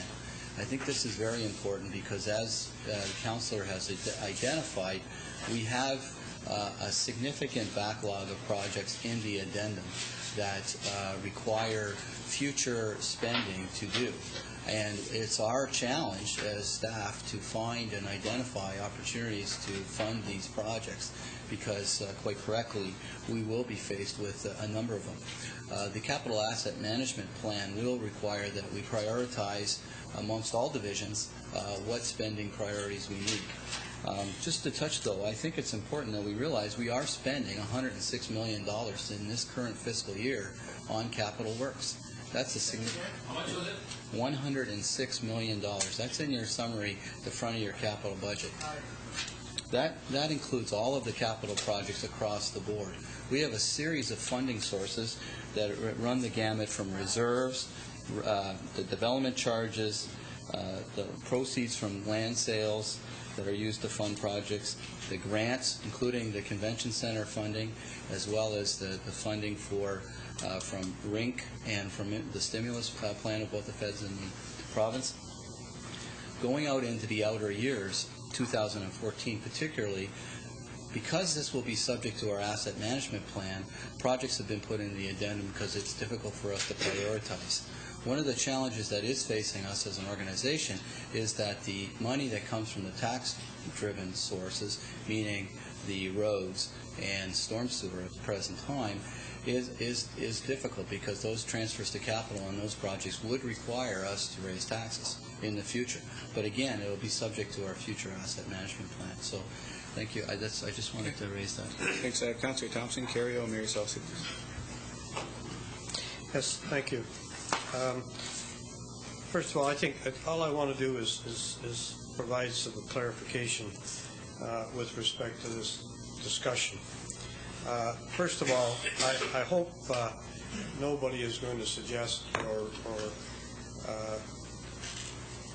insist that we're in a great financial picture. And I get really nervous when somebody suggests that this budgetary problem, the financial situation we're in today, is because of the recession. How much of our problems today are because of the recession? Through you to Mr. Todd. Mr. Todd? Or, sorry. Mr. Harrison. Mr. Harrison. I was half right. Well, certainly this year's challenges in the budget are directly related to decisions we made in previous years, in the sense that our problem this year is the revenue shortfall. Last year, it was decided that we would use one-time funding to offset spending, and as a result, we were faced with a challenge on the revenue side. The other item is that we've had revenue challenges from, as I mentioned earlier, $650,000 in cut in spending in the Ontario Municipal Partnership Fund that is directly into our operating budget. We're faced with ongoing increases in our operations that are not really consistent with inflation. You know, inflation, the general guideline is that it's running about just 1.6%. But our inflation, when you look at negotiated salary contracts or also fuel and petroleum products, which we use in a lot of our services, isn't really restricted by that 1.6. So those are the items that we're faced with, Councillor. Yeah. I don't know what the answer to the question was about the recession. How much of this is affected by the recession? Not very much. We're not talking about a recession getting us into a financial picture that we're in today. This is something that has been built up, and something because of the decision-making in the past. A recession, we all point the finger at the recession when we don't really have factual information. It's got nothing to do with the recession. Sure, there are problems in a recession, and you have to try to catch up, but this budget and the capital budget are not recession problems. Anyway, and as far as Councillor Wing's comments, we're never going to catch up as far as our public works and infrastructure are concerned. You know, it was $100 million a few years ago. It's probably 150 to 200 million today. We used to get 50% subsidy on every project. As soon as that was cut up, there is no way that the residential taxpayer can afford to pay to solve all the problems with respect to their infrastructure, the sewer and water. We just made a decision. We even cut out, people are waiting for 3 or 4 years to get their sidewalk replaced that we've committed to do, and we've cut that budget. So the comments and the questions I asked to Mr. Burton earlier in the discussion on this was said this is going to have a huge impact on the services. But it's a decision that has to be made to get through this year. The problem is, and I agree with Councillor Ionoli and Wing on this, and this is why I voted against the budget last year. I'm scared to death about what's going to happen next year. And maybe you can say it's not going to be double-digit. When you talk to the senior financial staff, they say yes. Yeah, we can deal with the budget. We can cut out further services. We can do all kinds of things. But we have a very difficult problem ahead of us in the next 2 years at least, as far as doing any public works and infrastructure work. We have a situation where our development charges, we've got a debenture of $11 or $12 billion on 2 projects that should have come out of development charges funds. There are no development charges there to take them out. So we're paying interest, and yeah, eventually, maybe in the next 10 or 15 years, we're going to pay off that out of development charges, but we're still carrying a debenture right now because they're not there. We're talking about debenturing an arena, which we all wanted, but 40-year debenture, we're going to pay for it at least 4 times. That's not prudent fiscal management, in my opinion. If you had to come in and said we're going to pay for it 10 years, that's a lengthy period of time to do that. So I think that the comments being made here are extremely valid. Who's ever here next year is going to have a, you think this budget is tough? Wait till next year and you see what happens. We have some extremely difficult times ahead, and you can pretend all you want that everything is rosy and everything is okay. It's not going to happen, and we're going to have a huge problem next year, and the people waiting for their sidewalks for 4 years are going to be waiting 8 years, even if we do it then. So I don't want anybody to get the impression that the recession has caused this, or that we're in a good position financially to look after our infrastructure. My opinion, we'll never get the infrastructure under control because it can't be handled on the realty-based. People living in residential houses cannot afford to do it without help from the provincial and federal government. So we got some tough times ahead. We're going to have to deal with them. Okay, Councilor Carrier, please. Thank you. Not to prolong this, Mr. Chairman, just to take something that Councilor Iannone said. It's true. We're doing what we can afford to do. We're not doing what we would do, and we're not spending the amount of money we would spend if money were not an object or not an issue. It's an issue. And the part of the recession that's important to me is the reason I don't want to raise the taxes any more than the 4% that we already raised it in spending is because of the recession, people can't afford to pay anymore. We're not doing anything any different that most businesses are doing in our community. They're spending within their means. Hopefully things will turn around. We'll all have the opportunity to make some money, and we can maybe spend more money on our infrastructure. We always seem to have the same discussion. Woe is me for next year. Well, we've done a pretty good job for the last 6 years, and I don't see our engineering staff or the other people raising the red flag. They're not shy about telling us that they think the sky is falling. I don't hear that from them. I don't hear it at open council, exactly. And I don't hear it when I talk to them one-on-one in private.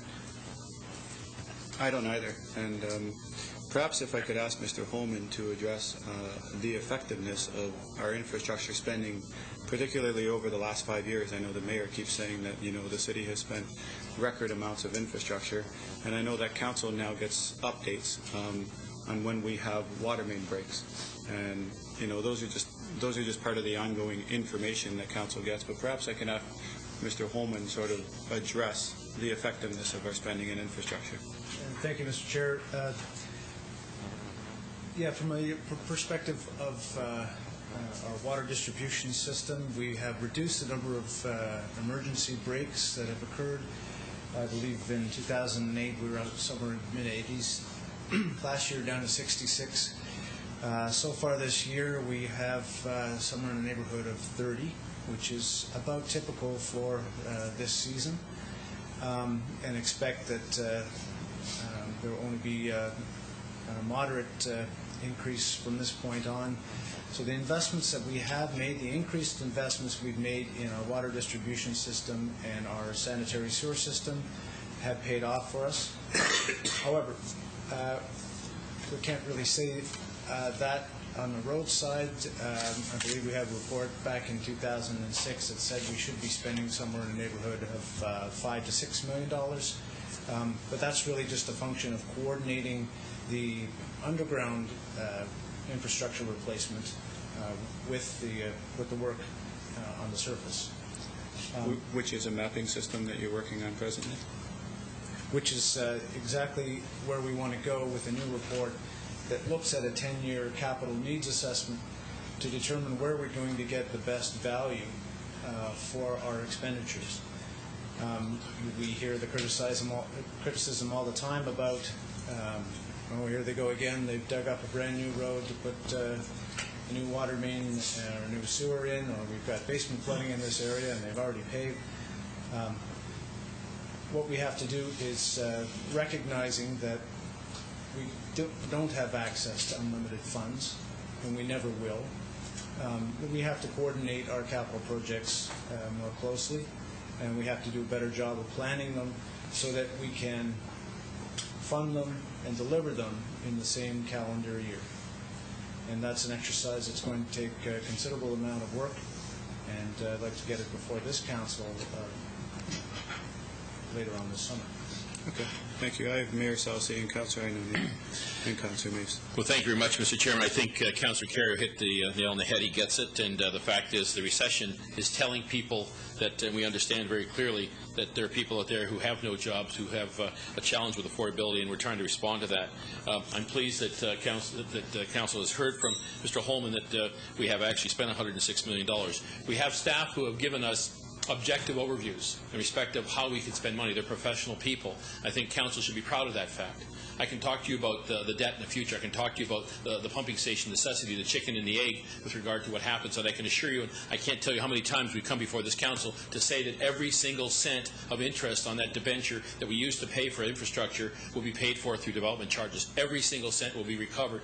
The fact is, if the recession or the marketplace has slowed development down, then that has impacted. But what we're talking about today is the fact that this council is faced with spending amounts of money that we have been challenged in loss of revenues, not runaway spending.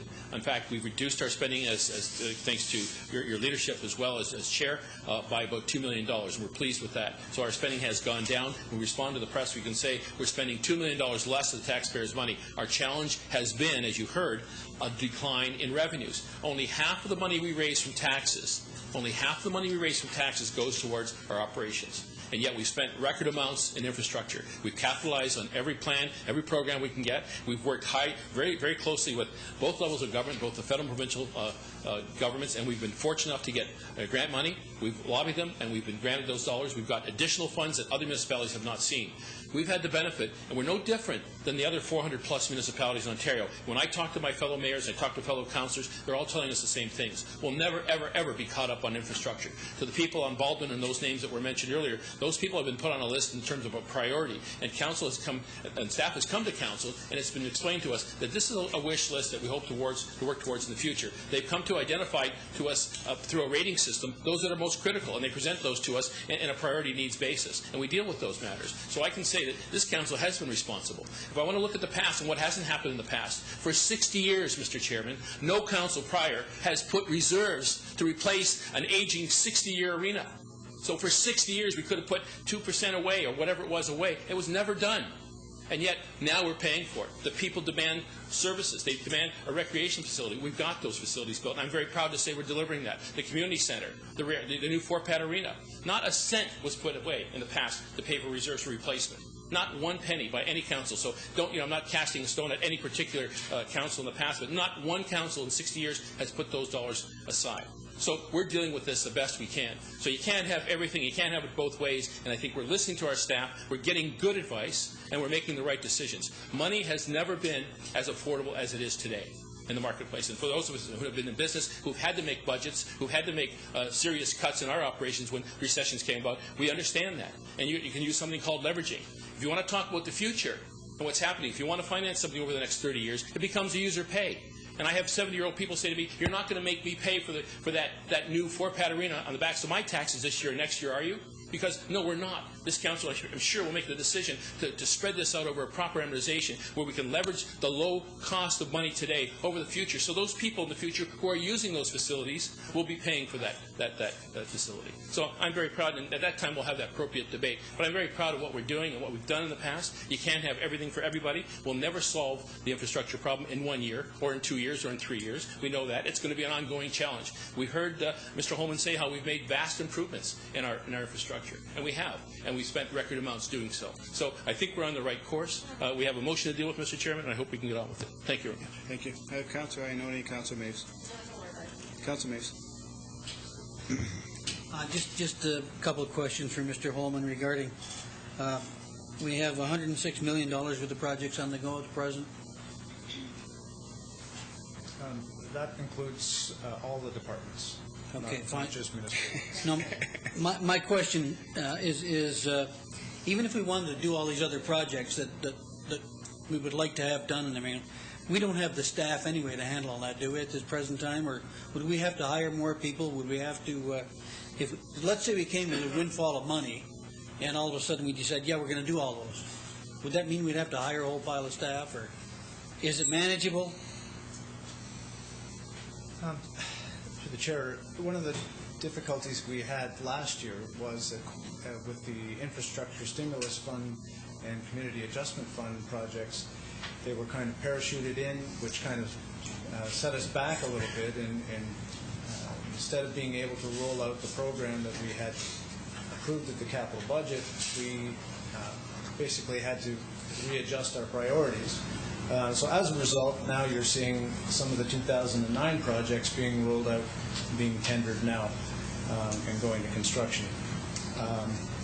From a staffing point of view, there is a maximum amount that we can put out, but we recognize that hiring additional staff and hiring additional consultants all adds to the cost of the project.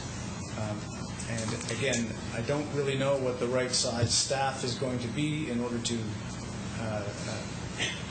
to be able to deliver those projects within the calendar year until we have a good feel for what our limitations are in terms of spending. So right now you're saying we're doing the best we can with what we have. So you're Yes, satisfied with that? Yes, we are. Okay, great. Thank you. Okay, there is a motion on the floor to approve the recommendation in the capital projects budget. Are there any other questions or comments to the motion? If not, then I'll call the motion. All those in favor? Opposed? Motion carries. Thank you.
Members of Council, I have some comments I'd like to begin with this evening. I'd like to extend our sympathy and sincere condolences to Mr. Les Foster on the recent passing. He's a former employee of the city, on the recent passing of his mother, Mabel Foster. As well, last week, our Business Development Office, as member of the Niagara Development Corridor Partnership, in conjunction with the Niagara Industrial Association, hosted the annual Niagara Falls Niagara Buyer Seller Forum here in Niagara Falls. The forum's theme centered around the opportunities associated with the province's green energy initiative. The event was well attended and provided a great opportunity for the sharing of information and dialogue between many local and regional businesses, and I was pleased to be able to welcome Minister Sandra Pupatello, the Minister of Economic Development and Trade, to Niagara Falls, and Minister Pupatello was the event's guest speaker. So I do thank our Business Development Office and their staff for working towards that initiative. As we look ahead to the coming weeks, I would like to wish the students and families a safe and enjoyable March break. There are many exciting youth programs and events happening around our community, and I encourage young people to get involved. And I'm pleased to announce that once again this year, the Mayor's Youth Advisory Committee, in partnership with the Niagara Transit, is offering, again, 25-cent bus rides for students during the week of March break, and all students are welcome and encouraged to take the bus. The sod turning for the new Walmart development on Oakwood Drive will be held on March 11th at 1 p.m.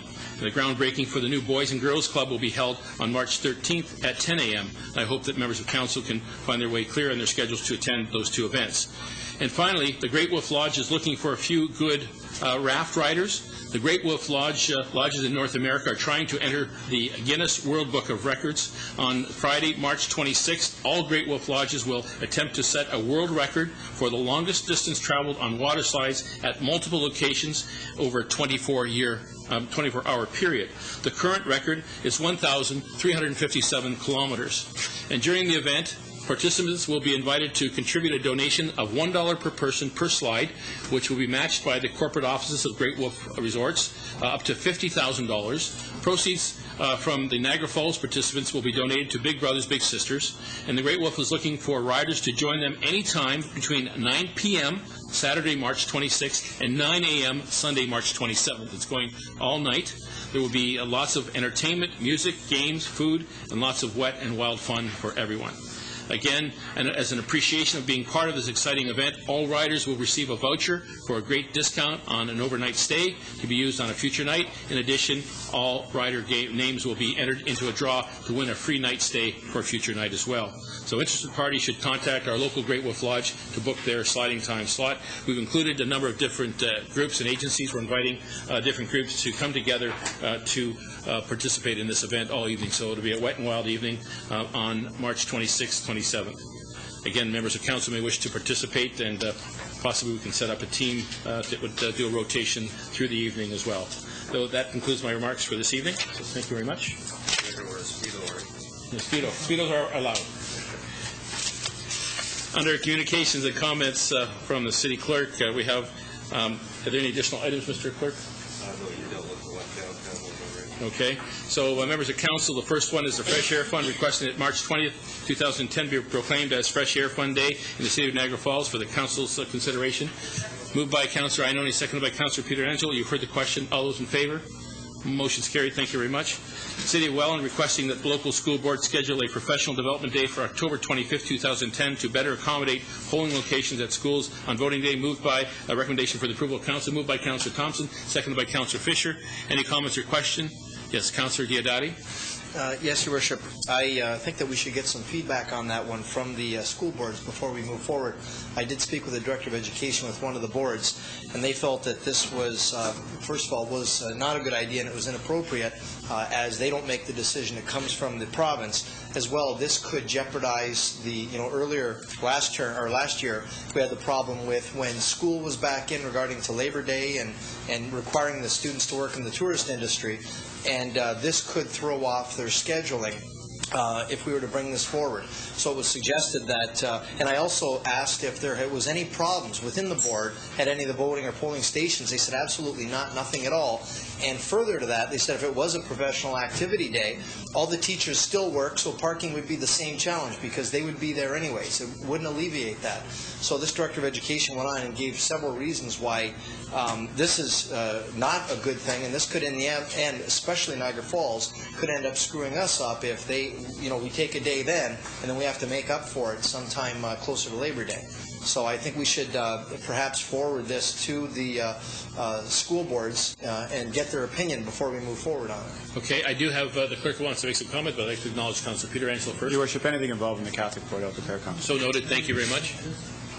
We don't have the authority to impose a professional development day on the schools. It's merely a request that before they set their schedules for 2010, 2011, that they consider that date as a possible professional development day. We're not telling them to have an extra day off. We're just saying if they can, if they schedule their professional development day, that they do it on that day. We just feel with the kids not being at the school, it just makes it a lot easier at the polling place. I mean, obviously, they have to provide us their location regardless, so we'll make do whether they're open or closed. 3 elections ago, was it, Bill?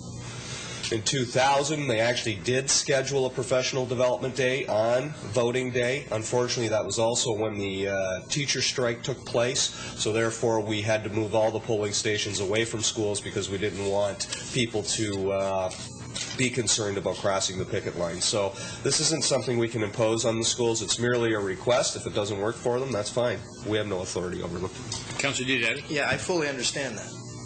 I fully understand that. What they're saying is they're not the ones anyway. They don't make the decision. It comes from the Ministry of Education. So sending it to them isn't worthwhile if that's our objective, first off. And second off, they don't support it. They think for a lot of reasons it's not a good idea, and I happen to agree. Also the fact, Your Worship, that we have a chance for all the students to observe the democratic process firsthand, to watch it taking place. I think it's a lost opportunity to take it away from them. And for that reason, Your Worship, I don't think, voting on this, I think maybe it wasn't thought all the way through by the Welland Council before they put it forward. They certainly did not consult with the school board or the Ministry of Education before they brought it forward, Your Worship. And I don't think it's a good idea for a lot of reasons, and I can't support it. Okay, so noted. Thank you very much. Councillor Wing? Yes, when I read the resolution from Welland, what really jumped out at me were the concerns about the safety of the students, especially with regard to the significant increases in vehicular traffic on that day. And I think this was really focused on the safety of the students when the polling places are set up at the school. So I don't have a problem supporting it for that reason. And as the clerk's pointed out, we're not forcing them to, we're just suggesting it. Yes. Councillor Thompson? Yeah, I give it a lot of thought before I second the motion, and I think it's a great opportunity to make this whole thing work, and I don't think it affects anybody. If it doesn't work, then we deal with what we have. But I think it's a good suggestion. I can't disagree. I think that the school boards will tell us, and Councillor Diodati, I appreciate you bringing it to our attention, and I know that you've had a discussion with one of the directors. I know that they'll make that comment to us as well in response when we do send it off, if that's the direction the council chooses. So, again, I don't blame them for trying in terms of limiting the traffic and access that day, but there's some pros to both pro and con to this situation. So, at this point, are there any other comments that you'd like to make? If not, we'll call the vote. All those in favor? 1, 2, 3, 4, 5, 6. Opposed? 1. Okay, thank you. The motion is carried. Move on. We have a request to the Downtown Board of Management requesting approval of their 2010 budget. Recommendation again for the approval of council with stipulation that the funds remain in the stipulated category and not to be moved between accounts. That's a qualification. So moved by Councillor Ioannoni, seconded by Councillor Diodati. Any further comments or questions? Having seen none, all those in favor? Motion is carried. Thank you very much. Item 3B, I have the motion, Mason Auto Electrics requesting removal or exemption from the downtown BIA and related levy, and this recommendation is for the information of council. Received. Councillor Ioannoni. Thank you, Mr. Mayor. I had a conversation with the gentleman, and my understanding is it's just financially prohibitive to him, and I voted against the increase last year with the huge increase that it was. Is there a reason why we can't, like I read the report, but really we're stipulating a financial hardship on somebody when we just stood here and debated for an hour why we didn't want to give financial hardships to people. Why can't we recommend an exemption? You can have the clerk explain that to you, Mr. Clerk.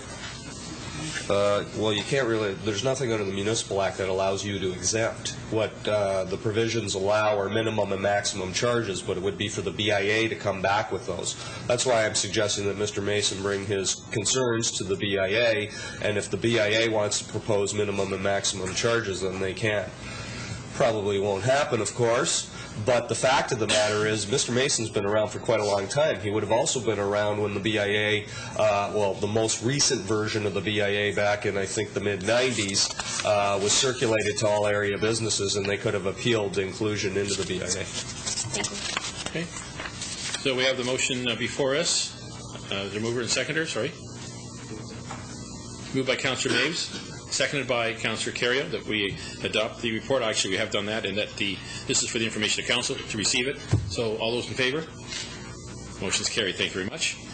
Number 4, we have a request for the Canadian Forces Recruiting requesting permission to fly a CF-18 Canadian fighter aircraft for the Niagara Falls Canada Day celebrations for the next 3 years.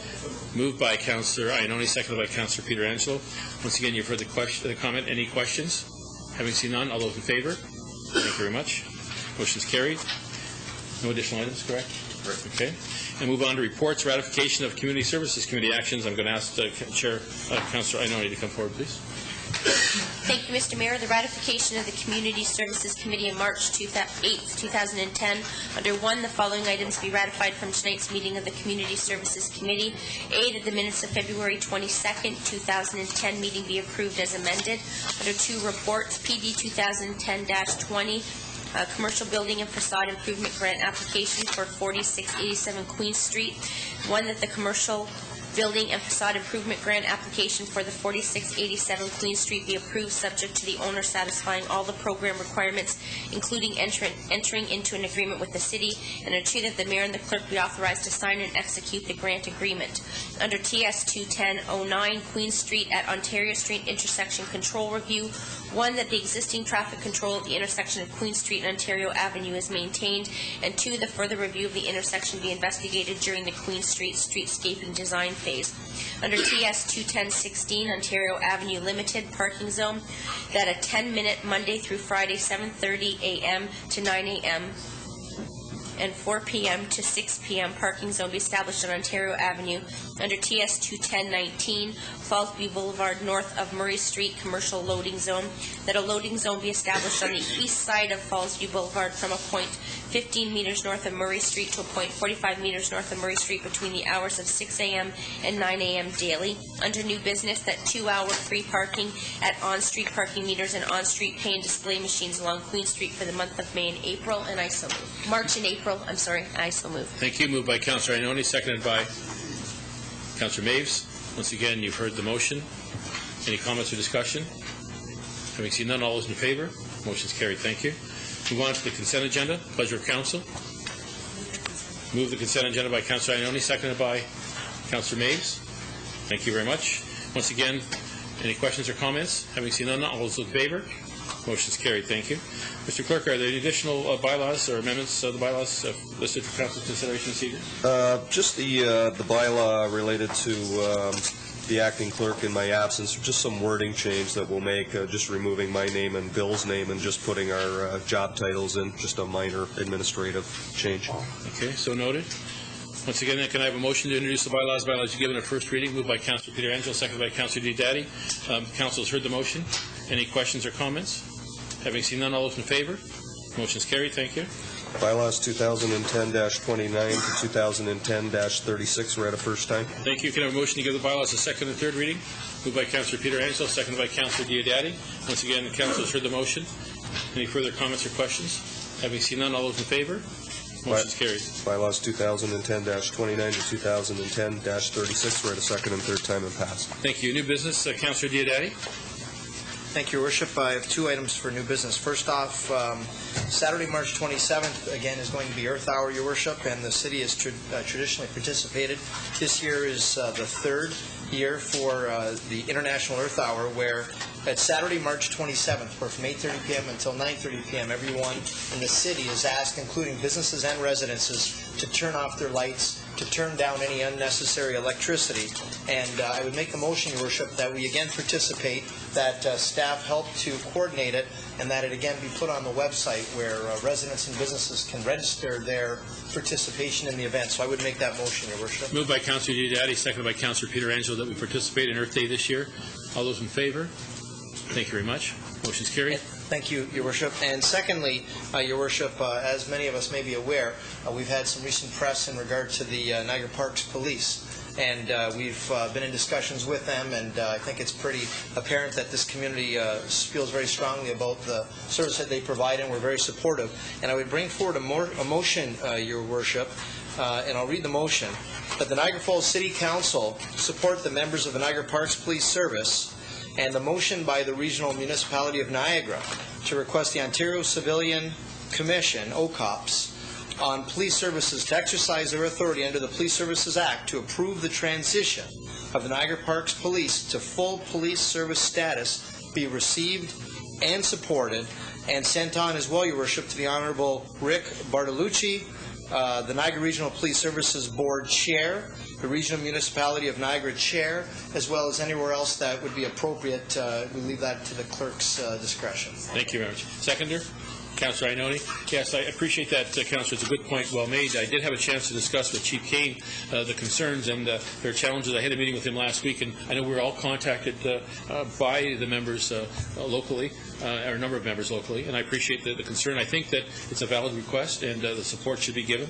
I'm not sure what the answer would be if the request wasn't granted, so members of council, I can tell you that is that going to be additional burden on the region, because we pay, of course, through policing through the Niagara region, so that would obviously be having to be picked up by somebody, so I think there's an issue there. Councillor Carrier, as a member of the Commission, do you wish to speak? Your Worship, this is something the Parks Commission has been working on for a long time, doing our best to try and get our police force the accreditation that they need as a standalone force. I think now would be the time for the residents and anyone that's watching. Now's the time the Niagara Parks Police need their help. Letters of recommendation, letters of support for the Parks Police would be greatly appreciated at this time. They do a fabulous job, and without them, Your Worship, I don't know what would happen, whether the policing would be taken over by the Niagara Regional Police and our taxes would go up and we'd have a bigger problem than we have right now. So I've given them tonight a couple of letters from the BIAs and some individuals supporting them. So hopefully that people at home might do the same thing and send letters of support, emails, whatever, to support our Niagara Parks Police. It's a crunch time. We need help now to get this put through. Sure. Councillor Thompson? Yeah, I think not only do they do a great job down there, and there are no problems. If it's not broken, don't try to fix it. But I think the major problem is an additional $3 million annually if the regional police are in there. So that's a key factor right there why we should be supporting this, along with the good work that's being done. I should point out to council as well, Councillor Peter Angelo, sure. Your Worship, and the only other thing that I want to mention is it's not as though the Parks Commission would even be saving the money if they didn't have to pay the Parks Police, because it's my understanding that they collect the money from all the different attractions at the end of every night.